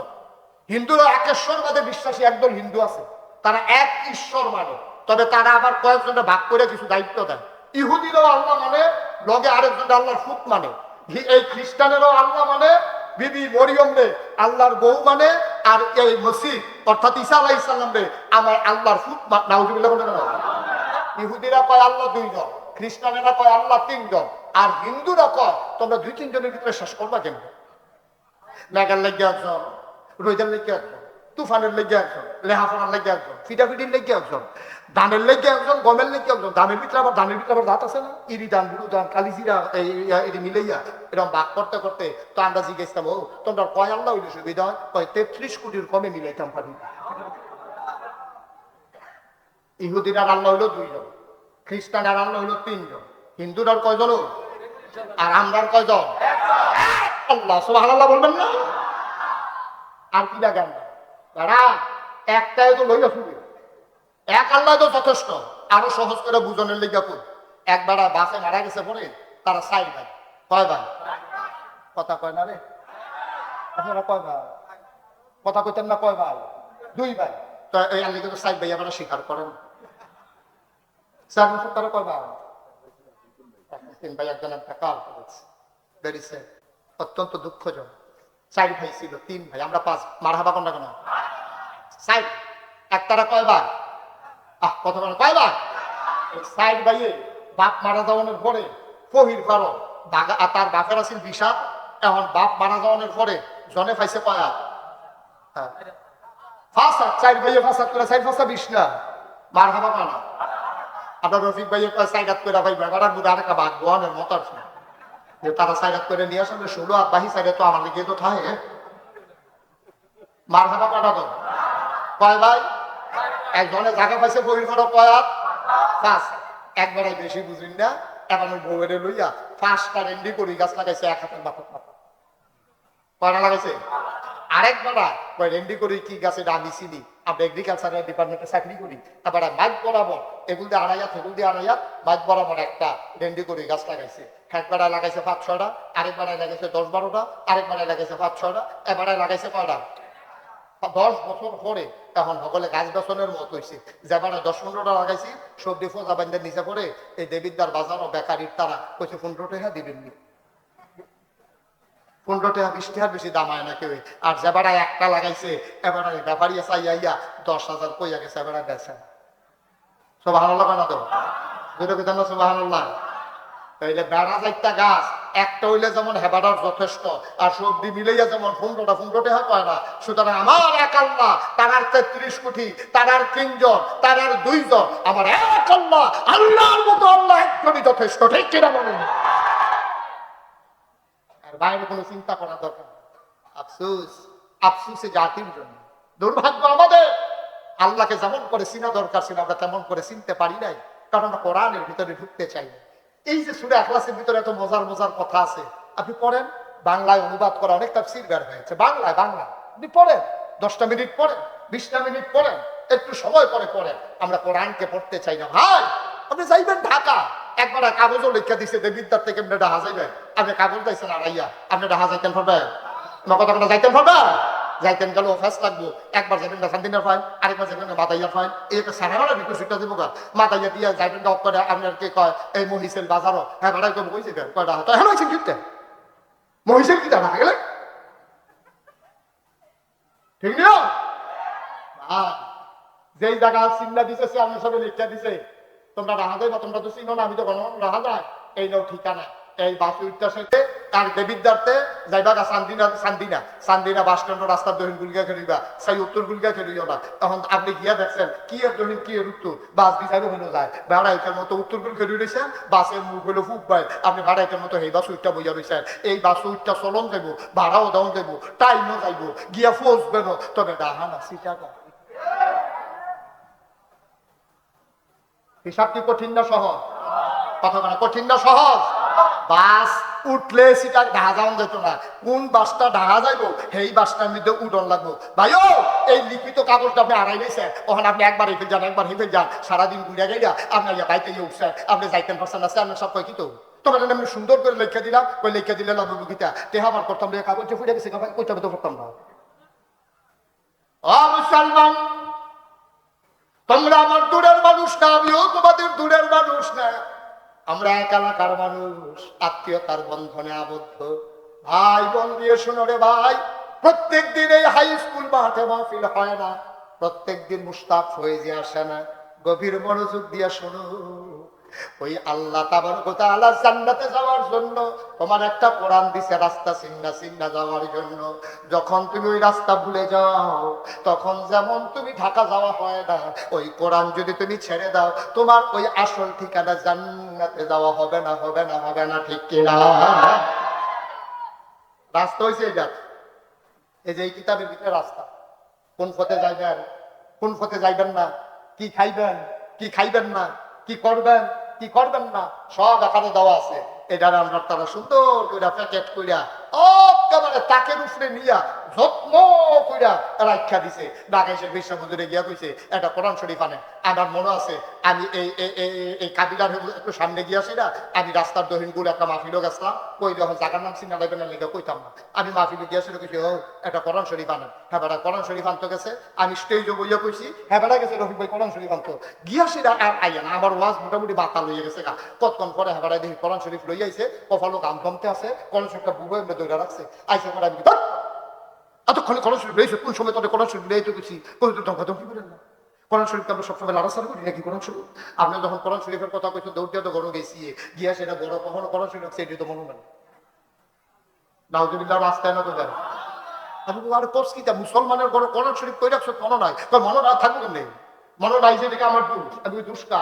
তা আব্বাই মারা গেছে পরে আমরা তো কোরআন শরীফ নামাইয়া খতম দিছি, আব্বাই মারা যাওয়ার পরে কোরআন শরীফ কই রাখছি না, এটা তো আর মনে নাই। কত দুষ্কা, সব দোষ আম্মার, আম্মা যদি এর ভিতরে মরতো তো আবার কোরআন শরীফ বার করলামই। কোরআন শরীফ হয়ে গেছে আব্বাই মারা গেলে খতম, আম্মাই মারা গেলে খতম। কোরআন শরীফ তোমার আর জান্নাতের ঠিকানা না, কোরআন শরীফ তোমার রুট ম্যাপ না, কোরআন শরীফ তোমার চলার পথের পাথেও না। কোরআন শরীফ হয়ে গেছে নামাজের সূরা, কোরআন শরীফ হয়ে গেছে আব্বা আম্মার মারার পরে খতম, কোরআন শরীফ হয়ে গেছে বিপদের দিনে পয়লা পয়লা তেলাওয়াত করা, কোরআন শরীফের মুদ্দারের সামনে বৈশা বৈশা সূরা ইয়াসিন পড়তে আছে, মৃত্যু বিলে সহজ হয়। কোরআন শরীফ হয়ে গেছে এখন তাবিজের কিতাব, কোরআন শরীফ হয়ে গেছে পানি পড়ার কিতাব, কোরআন জীবন সংবিধান নাই, ঠিক কিনা বলো? তুমি আসল জিনিস হারাই গেছ, কখন কমবে আর হয় না গিরি, তোমার জ্বালা বাসাই রাখছে এটাই তো বেশি, ঠান্ডা করে তো মরো না, এটা তো কখন বলো আমি কি মানুষ হয়েছি নিবে না, ইয়ার পুত্রও দেখতে পারো, ঠিক কিনা কর মানুষ হয়েছি নিবে না, আমি কি মানুষ হয়েছি হলো, চোখ থাকলে মানুষ হয়, মুখ থাকলে মানুষ হয়, আখাও থাকলে মানুষ হয়, কতক্ষণ খাইলে 2.5 কেজি খাইলে বুঝি মানুষ হয়। আমরা কোন মানুষ, আমরা কোন মানুষ, আমরা মানুষ না, আমরা কলঙ্ক। আল্লাহ এই মানুষ বানাই তো চাইছিল না রে, আল্লাহ ঠেহা দিতা তোরা এই দেও না, বৃষ্টি দিলে আল্লাহর সমস্যা কি দেয় না গেলে খাই, ঠিক কিনা কর? আমরা ফানার আমরা দিতে আস, ফানার আমরা দিতে আস। মুসলমান মন দিয়ে শোনো, আবার আব্দুল মুত্তালিব উট নিয়ে চলে আসলেন ঘরে। তিনি কাবার ব্যাপারে একটা কথাও বললেন না, তিনি জানেন কাবার একজন মালিক আছে, তিনি তার দায়িত্বে আছে, এই ব্যাপারে আমার কথা বলার কোনো দরকার নাই। মুসলমান রে মন দিয়ে শুনো, আল্লাহ তাবারক ওয়া তাআলা তার মতো করে তার কাবাকে হেফাজত করলেন আবাবিল পাখি দিয়া, মানুষগুলো লন্ডভন্ড হয়ে গেল। এই যে কোরআনুল কারীমের সূরা ইখলাস, এটার এত মর্যাদা রে, সকাল সন্ধ্যা যখন সময় পাও এই সূরা ইখলাস বেশি বেশি করে পড়ো। সাহাবারা পড়ছে, এটার আবার রেজাল্ট পাইছে। শুনতে কষ্ট হয়? বলবো ইনশাআল্লাহ। নবম বর্ষ, হিজরি নবম বর্ষ, হজ হিজরত করছে মক্কা থেকে, যে নবীজি মদিনায় গেছে 9 বছর হয়েছে। কয় বছর? 8 বছর পরিয়ে 9 বছরও পড়ছে। তাবুক একটা জায়গা আছে, হ্যাঁ মানুষটি ইসলামের বিরুদ্ধে যুদ্ধ করতে চায়।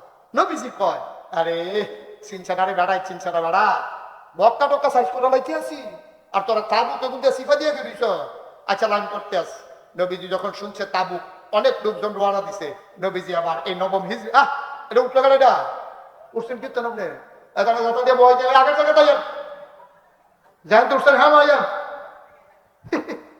আমরা খুশি মনে আছি, খুশি মনে যায়। তবে হুদা আইসি যেমনি এমনি যাইলে হইতো না, আইসলাম গোনা লইয়া যাইম গোনা দিয়ে এই মাঠের ভিতরে ফালাইয়া, ঠিক কি রকম একটা গোনা লইয়া বাদ দিতাম না। তো আইসি দিতাম এই গরমের ভিতরে, গরমের ভিতরে আইসি দিতাম। আওয়ালের ফলে যদি আমার গোনা লইয়া বাদ যাও লাগে, তাহলে আমার দরকার ছিল কি একটা গোনা লইয়া আমার বাদ যেতে রাজি না, রাজি নিও ওই আবার গোনা ডিম ফলে একে টাকা শরীরটা যদি ফাঁকা ফাঁকা হয়ে যাচ্ছে কিনা, তাহলে বাথরুম নিয়ে একটা দেখিতেছে বাড়াইতে হবে। বসো মারহাবা কর, এই কথাটা কইতাম ইসলাম। তা কথা মনে আছে নি? কোন যুদ্ধ, কোন সালে? হিজরতের নবম বছর, এই 9 বছর, নবম সাল। এখন নবীজি যখন হুমছে এখনো সময় রেডি হইতে আছে, নবীজিকে আবার আর কেউ ফাড়াইতাম না, আমি নিজে যাই। সুবহানাল্লাহ কইতাম না? দাঁড়া তোরা যা মনটা ধরে তা করতেছ, দুনিয়া তার ঠাম পাই বছর একটা লাড়া দিয়ে যাইতে আসি, যা খবর দিয়া দে তাই সৈন্যবাহিনী রেডি করো, আমি স্বয়ং নবীজি যুদ্ধের সেনাপতি। সুবহানাল্লাহ বলবেন না? নবীজি যে যুদ্ধের ভিতরে সেনাপতি হইয়া গেছে এটারে কয় গাজবো, এটারে কি কয়? আর যেটার ভিতরে অন্য লোকরে ফাড়াইছে এটার কয় সারিয়া, এটারে কি কয়? সারিয়া। তো নবীজি গাজোয়া রেডি হইছে, রেডি হইছে হুন্ডা। এবার কাফেরারা করছে কিটা, যখন শুনছে যে নবীজি আইতে আছে রে, আর নবীর ব্যাপারে আগে তারা খবর পাইছে, তারা এবার উঠটা সবাই দূর দিয়া কয় যে ও এবার বিরুদ্ধে যুদ্ধ টুদ্ধ করার দরকার নাই, এবার আর যা মনটা ধরে তা করতো ক, আমরা এক আল্লাহ মান্না লইলাম, এবার আর নবী মান্না লইলাম। সুবহানাল্লাহ না? যুদ্ধ টুদ্ধ ছাড়া তেমন বিজয়, কোনো পিটাপিটি নাই, কোনো দৌড়দৌড়ি নাই, তাবুক বিজয় হয়ে গেছে। তারপরে নবীজি মুস্কি হাসি দেয়া করে, এই বিজয়টা হইলো কেমনে? সাহাবানারে কয় বুঝতে আন্দাজ করতে পারছো? কয় না ইয়া রাসূলুল্লাহ বুঝতাম পারছি না। তো কয় যে আমি নবী হইলাম, আমি নবী হইলাম এমন নবী আমার আল্লাহ 10টা পাওয়ার দিছে। এর ভিতরে 1 নম্বর পাওয়ারটা হইলো আমার আল্লাহ এমন ক্ষমতা দিছে, আমি যদি দেবিদ্যার বাট এই নিউ মার্কেটের এখনো খেরুই, এই সাইডুল দিয়ে 1 মাসের রাস্তা, অর্থাৎ 8টা 1 মাস গেলে, অথবা ঘোড়ার ফিডো করে 1 মাস গেলে যে দূর পর্যন্ত আমার খবরটা যাইবো, এরকম 1 মাসের রাস্তার ভিতরে আমার ডরে কাফের বেদিটা থর করে কাঁপে। সুবহানাল্লাহ বলবেন না? একদিকে না চতুর্দিকে, তাহলে 1 মাইলের রাস্তা আপনি কি মনে করছেন? আপনি কি জাহাজাইতে 1 মাস লাগবো? আপনি যদি 8টা জাহাজ 1 মাস লাগবো? খুবই দিয়ে যদি 8টা যাওয়া শুরু করেন, ইন্ডিয়া ভারত বেঁচে গেছেন নোটার 1 মাস পরে দেখবেন এমন আছে ভুটান না ফলো গেছেন না, ঠিক রে? তাই 1 মাস সাইডুকুল দিয়া এই বিড়াল্লা খেরুইয়া নবীজি খেরুইলে দক্ষিণ দিকে 1 মাইলের রাস্তা, উত্তর দিকে 1 মাইলের রাস্তা, পশ্চিম দিকে 1 মাইলের রাস্তা, পূব দিকে 1 মাইলের রাস্তা। এর ভিতরে যত কাফের থাকে সবার কলজার ভিতরে কাঁপন শুরু হয়ে যায়। সুবহানাল্লাহ। আমি যখন আয়াম শুনছে এটা দিতে সেই দিন রাইতে কারবার শেষ, এটা যা একটা ডর ডরাইছে, তোর বাড়ি ডরতো যা কাপ কিফে কিফে এটা নিশ্চয় কাপে তোর বাড়ি হাতের পড়ে রুগী গুলা পড়ে ঠেকাইয়া কি যুদ্ধ মুগ্ধ এটা আলাই লই দিয়ে ডুব চালাইছে। ওটা বিজের আয়তক দেশ দখল করে আলাইতক আমরা লাড়ি সকাল হুদু দিয়ে কোনো বিরুদ্ধে করিয়া লাভ হইতো না। এইটা আমরা নবীরা সুবহানাল্লাহ ভাবে এই নবী আমরা এই নবী হকিয়াম তাবুক বিজয় হয়ে গেল। জিবরাইল আলাইহিস সালাম তিনি আকাশ থেকে আল্লাহর কথায় রওনা করলেন। নবী দেখলেন দুপুর বেলা আস্তে আস্তে করে দুনিয়াটা অন্ধকার হয়ে যাইতেছে, আকাশের ভিতরে সূর্য আছে, আলো কেন কমে যায়, কেন অন্ধকার হয়ে যাচ্ছে? নবীজি তাকাইয়া দেখলেন ঝাঁকে ঝাঁকে ফেরেশতা জিবরাইল আলাইহিস সালাম সবাইকে নিয়ে তাবুকের জমিনের দিকে নামতেছেন পাখা ছড়াইয়া। ওই পাখার ভিতরে রোদ পড়ার কারণে পাখার নিচের জায়গা অন্ধকার হয়ে গেছে, ওটা পৃথিবীটা অন্ধকার হয়ে গেছে। জিবরাইল আলাইহিস সালাম আসতেছেন, নবীজি দেখলেন, জিজ্ঞেস করলেন জিবরাইল কেন এসেছো? কয় আপনার কাছে একটা খবর আছে। তা আপনার এই যে আপনি মদিনা থেকে যে আসছেন, আসার পরে আপনার একজন আদরের সাহাবা ইন্তেকাল করে ফেলেছেন। কয় কে ইন্তেকাল করেছেন? কয় মুআবিয়া ইবনে মুআবিয়া, একজন সাহাবা, আপনার আদরের সাহাবা, উনি তো ইন্তেকাল করে ফেলেছেন। আপনি কি তার ব্যাপারে গায়বানা জানাজা পড়বেন না? সে তো মারা গেল, সে মদিনায় মারা গেল, আপনি আছেন তাবুকে, আপনি কি তার ব্যাপারে একটা জানাজা পড়ে দোয়া করবেন না? নবীজিকে অবশ্যই দোয়া করবে, এই মাত্র তোমার কাছে খবর পাইলাম। নবীজি বললেন সাহাবারা লাইন ধরে দাঁড়াও, তোমাদের ভাই মুআবিয়া ইবনে মুআবিয়া ইন্তেকাল করে ফেলেছে। আবার সবাই লাইন ধরে দাঁড়ালো। নবীজি দেখলেন পেছনে ফেরেশতাদের সারি, নবী ডাক দেয়া কই যে বড়ই এত ফেরেশতা তোমরা কতজন আসছো? কয় আমরা আজকে এই ময়দানে আছি 1,40,000। যেটা কোয়া দরকার ছিল না সুবহানাল্লাহ। 1,40,000 ফেরেশতা আমরা এই মাঠের ভিতরে আছি। নবীজি যখন জানাজা পড়াবেন নবীজি দেখলেন তারা দুই কাতারে 70,000 দুই কাতারে তারা 1,40,000 দাঁড়ায় গেছে। আল্লাহর নবী আল্লাহু আকবার, আল্লাহু আকবার, আল্লাহু আকবার, আল্লাহু আকবার চার তাকবীরে জানাজা পড়িয়ে দিলেন। জানাজার পরে আবার জিবরাইলকে ডাকলেন, জিবরাইল এদিকে আসো।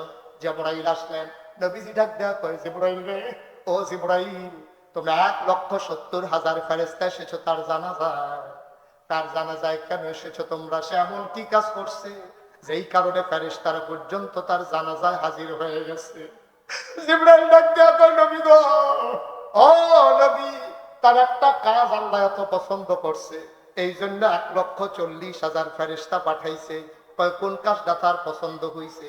কয় উনি সব সময় সকাল সন্ধ্যা শোয়ায় বসায় ঘুমন্ত বিছানায় গিয়া সব সময় হাঁটতে হাঁটতে বসতে বসতে ঘুমাইতে ঘুমাইতে চলায় ফেরায় সব সময় তিনি সূরা ইখলাস করতেন। এই ইখলাসকে এত ভালোবাসার কারণে আল্লাহ তারে ভালোবাসা 1,70,000 ফেরেশতা তার জানাজায় পাঠাইয়া ঘোষণা দিয়ে দিছে মানুষটা জান্নাতি। আমরা করতে পারবো না ইনশাআল্লাহ, অনেক কঠিন। সবাই একটু মজা করে পড়ি দেখি, সবাই পড়েন। আউযু বিল্লাহি মিনাশ শাইতানির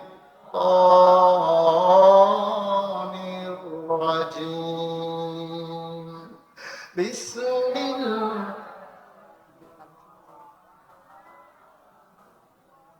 কুল হুয়াল্লাহু আহাদ আল্লাহুস সামাদ লাম ইয়ালিদ ওয়া লাম ইউলাদ ওয়া লাম ইয়াকুল লাহু কুফুয়ান আহাদ। সুবহানাল্লাহ। পারবেন না ইনশাআল্লাহ? অনেক কঠিন, অনেক কঠিন। যখনই সময় পাবেন আব্বা, আব্বা আজকে তো শেষ হয়ে গেছে, খালি চা স্টলের আড্ডা, দোহানো আড্ডা, বড় টেলিভিশন, মসজিদেতে বাড়িয়া চা স্টলে গিয়ে আড্ডা। আমরা যা খাচ্ছ শুরু হয়েছে, নমুনাটা বেশি সুবিধার না। নামাজ শেষ হয়েছে, আতরের নামাজ। বুড়া মানুষ, আপনার কোনো কাম নাই, যদি আতরের দরকারটা কি? মসজিদের ভিতরে দহিনের জানালাটার ভিতরে হেলান দিয়া বইয়া, পাঞ্জাবিটা বেশি গরম লাগলে কুল্লা দিয়া, অথবা মসজিদের সামনে বারান্দাটা তাইয়া সেরা, আমি তো রাস্তার কান্দা বারান্দার কালকে তো মাগরিব পড়ে গেছি, হেন এই কান্দাটা বইয়া সেরা আপনি তসবিটা লইয়া কুল আল্লাহ আল্লাহুস সামাদ লাম ইয়ালিদ ওয়া লাম ইউলাদ ওয়া লাম ইয়াকুল লাহু কুফুয়ান আহাদ, কুল আল্লাহু আহাদ আল্লাহুস সামাদ লাম ইয়ালিদ ওয়া লাম ইউলাদ ওয়া লাম ইয়াকুল লাহু কুফুয়ান আহাদ। এমনি পড়তে থাকো রে আব্বা। যদি ওই মুআবিয়ার জন্য 1,40,000 ফেরেশতা আসতে পারে, তুমি ওই এই খালেস অন্তরে আল্লাহর একত্ববাদ বুকে ধারণ কইরা এক আল্লাহর প্রতি মহব্বত দেখাইয়া তুমিও সূরা ইখলাস পড়ার পর তোমার জন্য আল্লাহ তাবারক ওয়া তাআলা জান্নাত নসিব করে দেবেন, ঠিক কিনা? আমরা পারবো তো ইনশাআল্লাহ? আল্লাহ যেন কবুল করে, সবাই করি আমিন। আপনাদের অনেক কষ্ট হচ্ছে না? লম্বা সময় আমি কাউকে উঠতেও দেয় নাই, ওই দুইজন যে দাঁড়াই দিছে তখন তারা বইয়া লাগবো। ও বইয়া আপনার কথাই কইছি, তুমি কথা বইয়া মার হাবা। হ্যাঁ ঠিক আছে, ওকে ফাইন, মনে আছে সবাই কোনা। আমি ভাইয়ারা আজকের এই মাহফিলটা আমি প্রাউড ফিল করছি, আমি গর্ববোধ করছি। এই প্রচন্ড গরমের মাঝে আপনারা যেমন করে দৌড়ে দৌড়ে হাজির হয়েছেন, আপনি একটা ইতিহাস তৈরি করেছেন। আমি 2-3 বছর বুঝছি, আমি গভর্নমেন্ট 2-3 বছর আগে আমি একবার এলাহাবাদ মাহফিলে গেছিলাম। এলাহাবাদ চেনেননি? আমি বলি রেখি দেখো ইলাহাবাদ, এলাহাবাদ পায় নাই স্যারে, আসল কথা কি জানাইছে রে, ইলাহাবাদ। এই ইলাহাবাদ মাহফিলে গেছিলাম, তুফান বৃষ্টি কারে কয়, এমন বৃষ্টি। আমি ফোন করে জিগেলাম, ও আইতাম নি? আইয়ালাম, রেডি করে লাইছি। আমি ওই ব্যাগের তো ব্যাগের ভিতরে তো রেডি করছি। এখন আমি গেলাম মাহফিলও গেছি, পরে আমার 10টা মিনিট পর মাঠ পুরো হুগাই নিয়েছে। আমি এই ব্যাগের ভিতরে মাঠ হুগাইছে কেমনি, পরে দেখি ফলা পাইনি এই ফইলাইটারে হিচ্ছে, এরপরে এটারে কোদাল দিয়া সাপছে, এরপরে দেবীর যাতে ফুম কিনা নিছে, ফুম বেড়ে মেসিফা দিয়া যাতা দিয়া ধরে ধরে পানি হুগাইয়া পরে মাহফিল করে ইতিহাস করছে। সেই দিন ইতিহাস করছে ইল্লাবাদের তারা, আর আজ আপনারা করে গেছেন বিড়াল্লার তারা। কত ফলে ফলে গাইন্দা চুপ হইয়া গেছে গাড়ি। এর ভিতরে দিয়ে একটা লুক উডন নাই। এই মুরব্বী বাবারা কেমনে সিফা দিয়া বইয়া রয়েছে রে, মার হাবা কানা দো। চেয়ারম্যান সাহেব বাড়িয়ে বুঝে রয়েছে, ভোটাররা সব বই আল্লাহ দেখেনিও, আল্লাহ সব দিন লাগতো না, সব দিনের আমল করে কোনো তুই জান্নাত যাইতে পারতি না।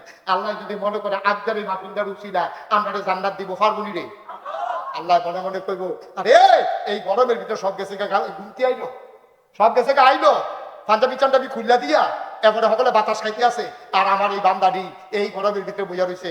আপনি যদি কায়দা করে এই কথাটা আল্লাহরে মনে করাইতেন পারেন, কেয়ামতের ময়দানে যখন হিসাব নিকাশ শুরু হইব, আপনি যখন ডাক ডাকে বললেও আইয়েন জাহান্নামও আইয়েন, আপনি খালি কইবেন যে আল্লাহ লগে দুইটা কথা আছে, তো আল্লাহ কবে কেন কথা কয় না, তবে আল্লাহ আনিয়ে না কয় কিতা কথা কিতা কও, তা আল্লাহ এই যারা এই ইলাম এই যে এই বিড়াল্লা একটা মাহফিল হয়েছিল এটার কথা আপনার মনে আসেনি, আল্লাহ কোনো মনে থাকতো না 25 এপ্রিল নাগেশের বিশ্বব যাইলো, তারপরে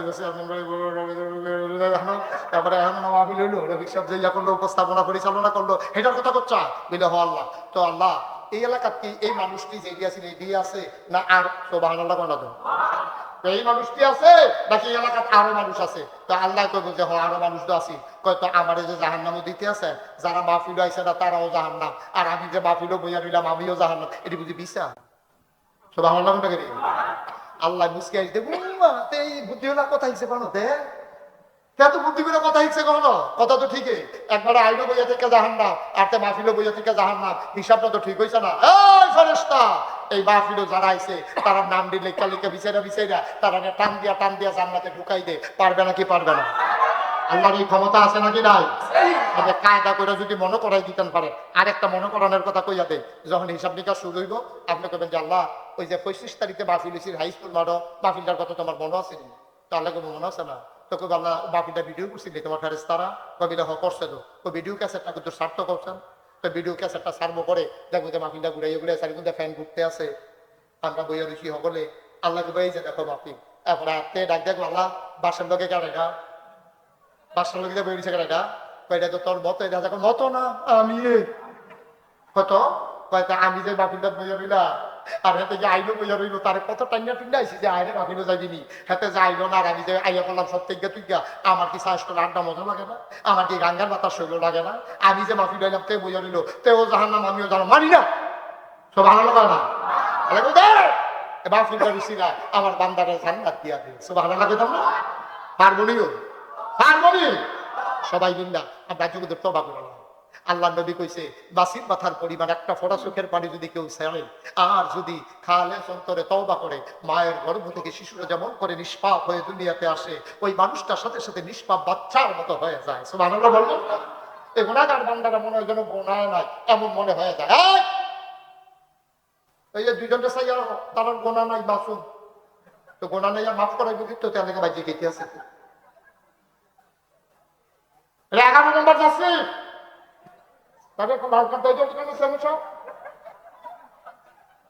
বসো সবাই নামাজের মতো করে বসে, সবাই নামাজের মতো করে বসে, মুরব্বীরা বসেন, যারা চেয়ারে বইয়া রয়েছেন ফান্ডে তুলে নিচে বল নামাজের মতো যারা পারেন, আর যারা সমস্যা আড়ুতে দরকার নাই যেমনি আছেন এমনি খায়, আপনার আড়ুত সমস্যা আপনি বাহির দিলে বলুন কাঁচা দাঁড়িয়ে বেড়ার হরে বিলে আড়ু পরে তো কমল লইয়া টান দিব বললাম সহজ করে মানে হবে কম সবাই আমরা তওবা করা দরকার আছে নিও।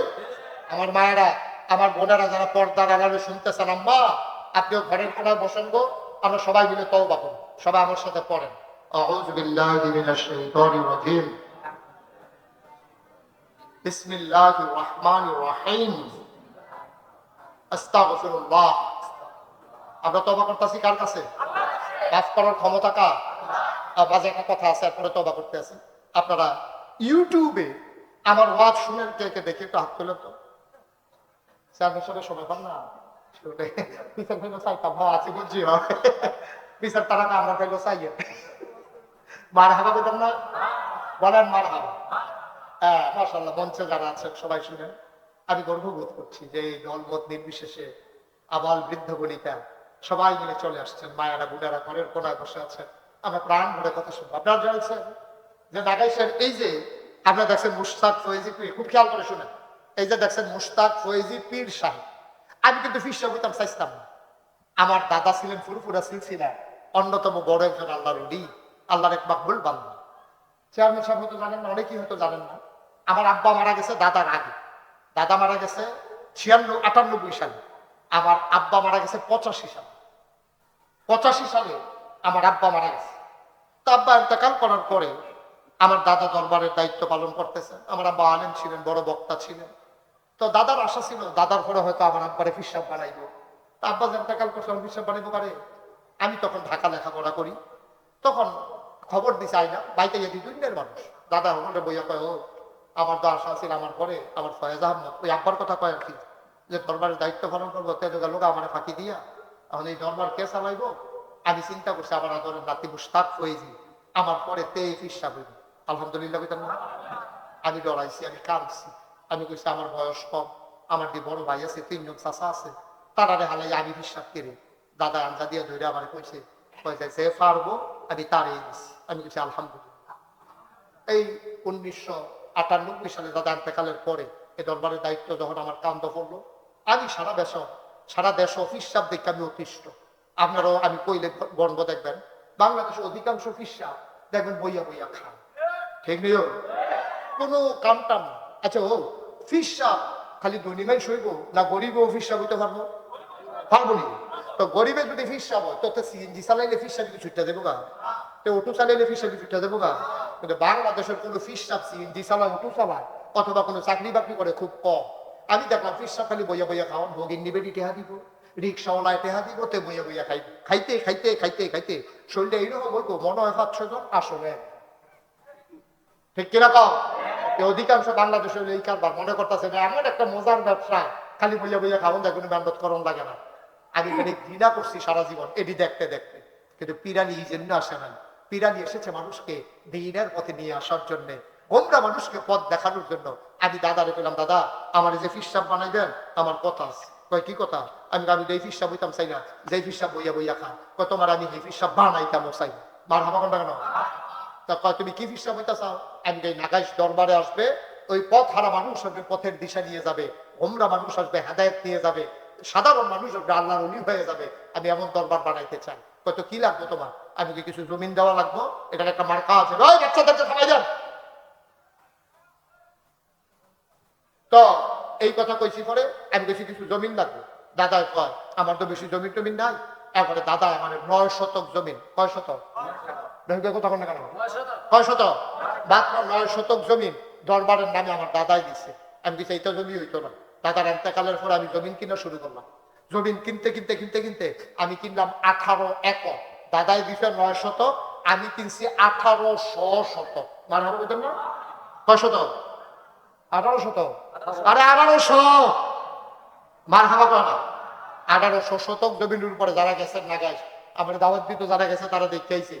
1800 শতক জায়গার উপরে আমার 10টা প্রতিষ্ঠান, একটা খানকা, একটা দাখিল মাদ্রাসা, একটা নুরানি মাদ্রাসা, একটা হাফিজিয়া মাদ্রাসা, একটা ধাতব্য চিকিৎসালয়, একটা গণপাঠাগার, গবেষণাগার, ছাত্রাবাস, এতিমখানা, মসজিদ। মার হাবা কয় না। আমার মসজিদটা টিনের, মাত্র কয়েকশো লোক নামাজ পড়তে পারে। আমার নিয়মিত মুসল্লি যারা, তারা ডুবনের আগে ওই দূরের যারা হুংসা আমি জমা করাই গাড়ি ঘোড়া লইয়া, তার আগে আগে আগে মসজিদ দখল দিয়ে আমার আমরা গিয়ে জায়গা পাই, গাড়ি ভিতরে জায়গা পাই, পাইলাম না ইমাম দেখা ভিতরে জায়গা পাই আর কি।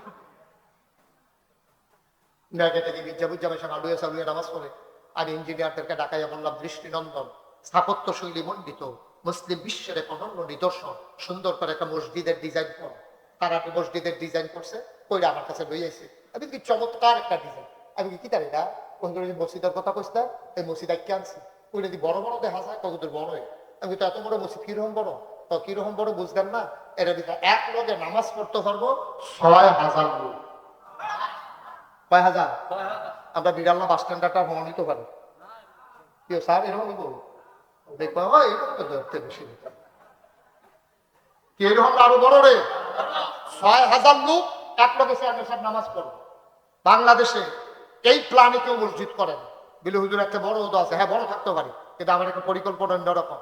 আমি মসজিদের নিচতলায় হাসপাতাল, পুরা মসজিদটা 17,000 প্লাস স্কয়ার ফিট, নিচতলায় সবটা লইয়া হাসপাতাল, ডাইরেক্ট সিঁড়ি দিয়ে দোতলা তুলতে যাবো গা, দোতলায় 3 তলায় নামাজ। আমি চিন্তা করছি যারা অসুস্থ, শারীরিকভাবে অসুস্থ, তারা নিচতলায় চিকিৎসা করবো, মানসিক ভাবে যারা অসুস্থ 2 রাকাত নামাজ করে মনটার চিকিৎসা করে ভাগ্য হইতে হবে। মারহাবা বলো না কেন? আমি অনেক প্ল্যান পরিকল্পনা করে এই মসজিদের কাম চিন্তা করলাম ধরাম। যখন শুনছি যেটা এত বড়, আমি জিজ্ঞাসা এটা করতে কত টাকা লাগবো? কয় হুজুর এটা করতে 15 কোটি টাকা। কয় কোটি? আপনি তো আমার ঘরের মানুষ, আমি ডরাইছি, সাংঘাতিক ডরাইছি, শীতকালে বাদাম ডালা শরীরটা ঘাম দিয়ে আলাইছি। বেড়া তোর মসি রাখতে কইছি দিকে তোরা এই খাবার কইরা বুঝছ ফুন্ডু কুটি ঠে আমি ভাই কোথাও নিয়ত করে নাই বাবা এসব কাম আটকা না, আমি তো আটকা না হুসতে হয় না আর কি। আমি একটা নিয়ত করলাম, যা 10-12 হাজার হাজার লুকাইবো, দরকার আছে।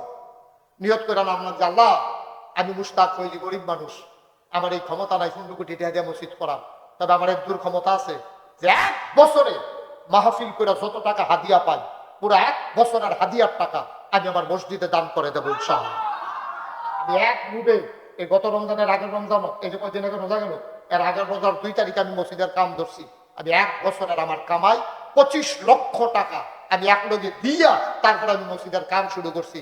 আজকে পর্যন্ত মসজিদে খরচ হয়ে গেছে 2,55,00,000 টাকা। মারহাবা বলেন না? তো মসজিদ বোধহয় প্রায় শেষ নাকি?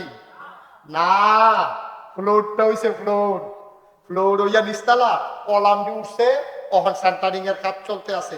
কয়েকদিনের পরে ছাদের ডালাই, একতলার ছাদ, এইটা ডালাই করতে বিনা লাগবে 1.5 কোটি টাকা। কয় কোটি? আমি মালয়েশিয়া গেছিলাম, আপনারা জানেন রমজানের ভিতরে আমি মালয়েশিয়াতে 12টা প্রোগ্রাম করেছি। আমার দেশের গর্ব, আমার দেশের অহংকার মিজানুর রহমান আজহারি সাহেব সহ আমি সেখানে প্রোগ্রাম করেছি। এবং আমি আরো এক্সট্রা 11টা প্রোগ্রাম করছি, ওনার লগে করছি একটা, বাহি করছি 11টা। এরপরে ওইখান থেকে গেছি ওমান, ওখান থেকে গেছি আপনার সৌদি আরব। সেখানে যেখানেই গেছি সবাই আমার আগে গেছি আমাদের মসজিদের খবর গীতা সব মিলে গেছি লইয়া। ভালো একটা অঙ্ক আমারে তারা এত দিছে, সহ্য করতেন পারতেন না, এর লেগে কইতাম না। প্রায় প্রায় 40 লক্ষ টাকা তারা আমার হাতে দিচ্ছে। প্রায় প্রায় প্রায় প্রায় হ্যাঁ, মারহাবা কয় না? ইনশাল্লাহ কিছুদিনের ভিতরে ছাদের ঢালাই দেব। আমি মসজিদের কাম ধরনের বেলা ধরছি, আপনারা নিজের মানুষ না করলে কার কাছে পায়? আমি এখন ঘুমাইতাম পারি না, আমি ঘুমাইলে সপ্তাহে দেখি মরছি, আবার পানি টানি খাইয়ে হুতি আবার দেখি মরছি। আমার বাচ্চার চাইতে আমার মসজিদের জন্য মায়া না লাগিয়া গেছে বেশি। এই যে মাঝরাতে মাহফিল কইরা যাই, গিয়া মসজিদের কাছে গাড়িতে নাই মালাম, আমার খাদেম আমার ড্রাইভার গাড়ি নিয়ে যাই গিয়া বাতাসের গেট, আমি মসজিদের কাছে নাই না, এই ভিড়টার উপরে আডি অনেক সময় চোখের পানি পড়ে যে আল্লাহ, আমি যে এত বড় মসজিদরা ধরলাম, আমার এলা বাংলাদেশের বাংলা ভাষাভাষী মানুষ পৃথিবীর যেখানে আছে আমার চিনে, আমার কথা শুনে, আমার ফুতের দ্বারা তো বেশি চিনে না, আমি যদি বইটা যাই এই মসজিদের কেমনে হবে? আল্লাহ, তোমার কাছে দরখাস্ত দেই, 2টা-2:30 বাজে রাতের কেউ যাক না নাই, আমি একা একা আল্লাহর লগে কথা কই, আল্লাহ তুমি একটা কাম করো, আমার অন্তত এইরকম হায়াত দাও যেন মসজিদটা শেষ করে আমি বর্তাম পারি। আমি কইতাম না, আপত্তি নেই। আল্লাহ, এই কত মানুষও চিনে না, জানে না, কোনোদিন আমারে দেখছে না, এই মানুষ আমার কাছে নগদে, বিকাশে, রকেটে, অ্যাকাউন্টে গেছি পরে, হ্যাঁ আমার কত মাসে টেহার হাইদ্যা হাইদ্যা এই মসজিদের লেগে দিতে আছে। আমার এই মসজিদটা আমার স্বপ্ন। আল্লাহ নবী কইছে, মাম বানা লিল্লাহি মাসজিদান বানাল্লাহু লাহু বাইতান ফিল জান্নাহ, যে দুনিয়ায় মসজিদ বানাবে আল্লাহ বলে জান্নাতে তার জন্য ঘর বানাবে। সুবহানাল্লাহ বলবেন? আপনারা আমার মানুষ, আমি একা একা এই মসজিদ বানানো সম্ভব না, যে কুমিল্লার একটা সম্পদ হবে, আমি একদিন থাকবো না। আপনাদের সবার দাওয়াত দিয়া কুদুর দেখাইয়েন, চেয়ারম্যান সাহেবেও দাওয়াত দিলাম, একসময় টান দিয়া গাড়িটা লইয়া গিয়া চাইয়েন স্যারেও দাওয়াত দিতে গেছি। তারা বা কথা বলে তারা কো নিজাম কো, এই যে তারা দেখতে আইসা বসান, ওই তো মাশাআল্লাহ বুঝছি, তারা দেখতে আইসা আমার মসজিদ, এটা বিশাল একটা মসজিদ, 6,000 লোক একসাথে নামাজ পড়বো। ও কার তো ভালো আছে কেনা? আপনারা এখনো যারা আছেন যে হুজুর আপনি যদি 25 লাখ টাকা দিতেন পারেন, দেশ বিদেশের মানুষ যদি দিতে পারে, আমরা তো আপনার ঘরের মানুষই, আমরা আপনার মসজিদের লোকে শরীক থাকতাম চাই। আহলেন সাহলেন মারহাবা, মোস্ট ওয়েলকাম। আপনাকে আমাদের মসজিদে আপনাদেরকে স্বাগত। আসুন সবাই মিলে আল্লাহর ঘর মসজিদটাকে বানাই, দৃষ্টি নন্দন এই মসজিদ ওটা পৃথিবীর মানুষ একদিন দেখতে আসবে ইনশাআল্লাহ। ইতিমধ্যে প্রতিদিন শত শত লোক দেখার জন্য চলে আসে মসজিদ। আপনারা এখানে যারা আছেন, এমন কেউ আছেন নিজে হুজুর আপনি যদি 25 লাখ টাকা দিতেন পারেন, আমিও তো ইচ্ছা করলে 10,000 টাকা দিতাম পারি, 20,000 টাকা দিতাম পারি। 15 কোটি টাকার মসজিদ, এটা তো যেমন তেমন মসজিদ না।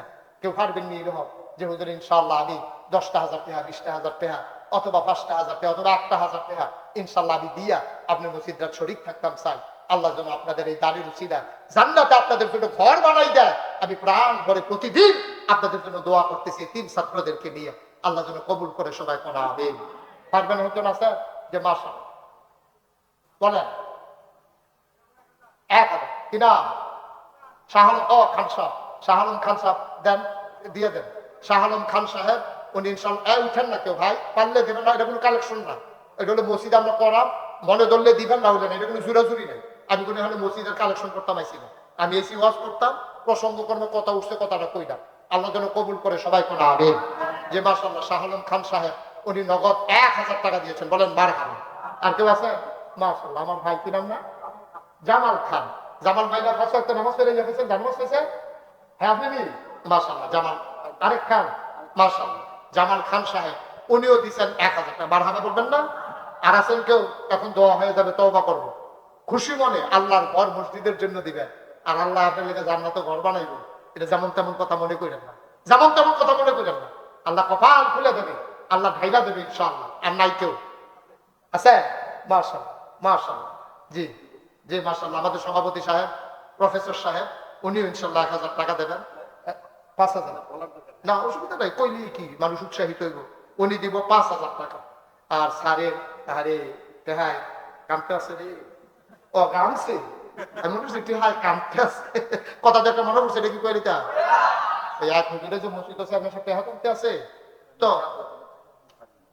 আচ্ছা, যে কথাটা কইতাম এটা কইয়া নাই, এক বেড়ায় ওই হুজুরে যে মসজিদে টেহা তুলতে আছে, এক বেড়ায় দেখতে আছে হুজুরে যেমনি টেহা তুলে, এমন আছে পকেটতে টেহাটা ফাল দিয়ে ফুটে যেতে পারে, এই ডরে এবার একটা প্লাস্টিকটা কাঁচা পয়সা আছে পকেটও, এটারে মুট করে দুইটা দইয়া বুঝা বুঝছি, যেন পকেটতে ফুটা না দেখে। কতক্ষণ পরে খুললা খুললা চায় আসে, কতক্ষণ পরে এই কাঁচা টেহা যে দইটা রাখছে, কতক্ষণ পরে দেখে যে হাতের তালকাটা গাম দিয়ে উঠছে, কইয়া কতক্ষণ পরে দেখে যে এই টেহার জায়গাটা গাম দিয়ে উঠছে, এবার টেহার ভাই চাইয়া কয় কানতা পারবা, মসজিদও দিতাম না, কান্দও না হইতো না, আমরা এবার টেহা কান্দা দিছে, এবার কয় কানতা পারো মসজিদে দিয়ে নাই দাম 500, বার হাবা পেতেন না মাশাআল্লাহ। আরেক ভাই 500 টাকা দিবেন, আদিত খান, ওকে আমি দিয়ে দেব। চেয়ারম্যান সাহেব উঠতেন,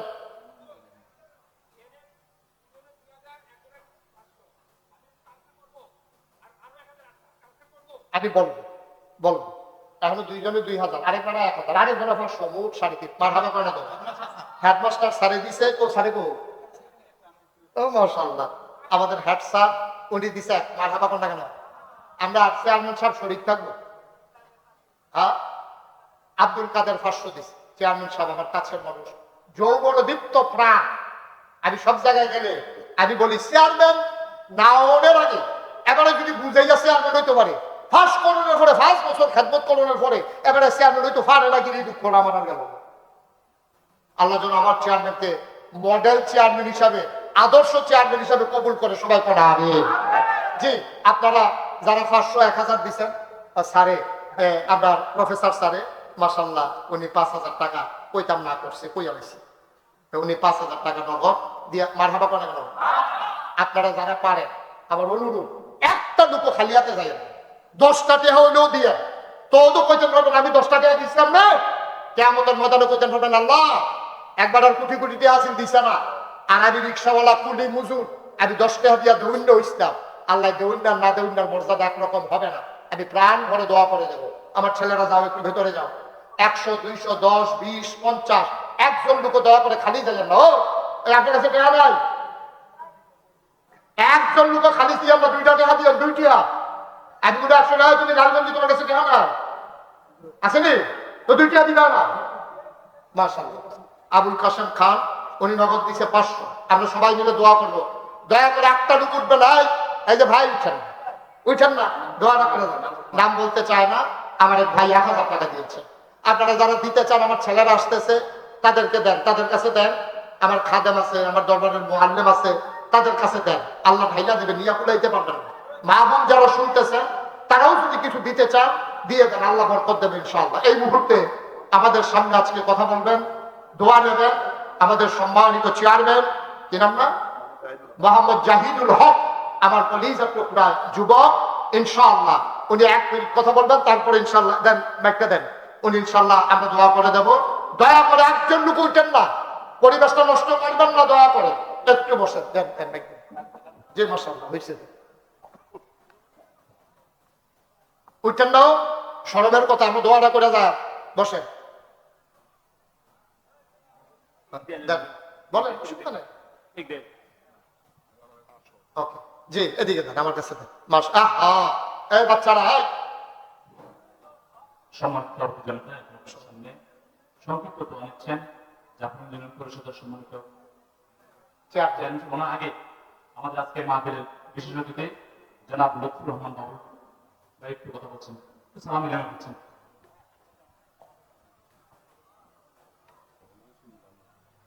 না অসুবিধা নেই, ওকে ফাইন, থ্যাংক ইউ। অনুমতি লাগবে না, আমি বলছি উঠতেন না, সুন্দর জায়গা, এই এত সুন্দর পরিবেশটা নষ্ট করতেছেন কেন? একটু বসুন।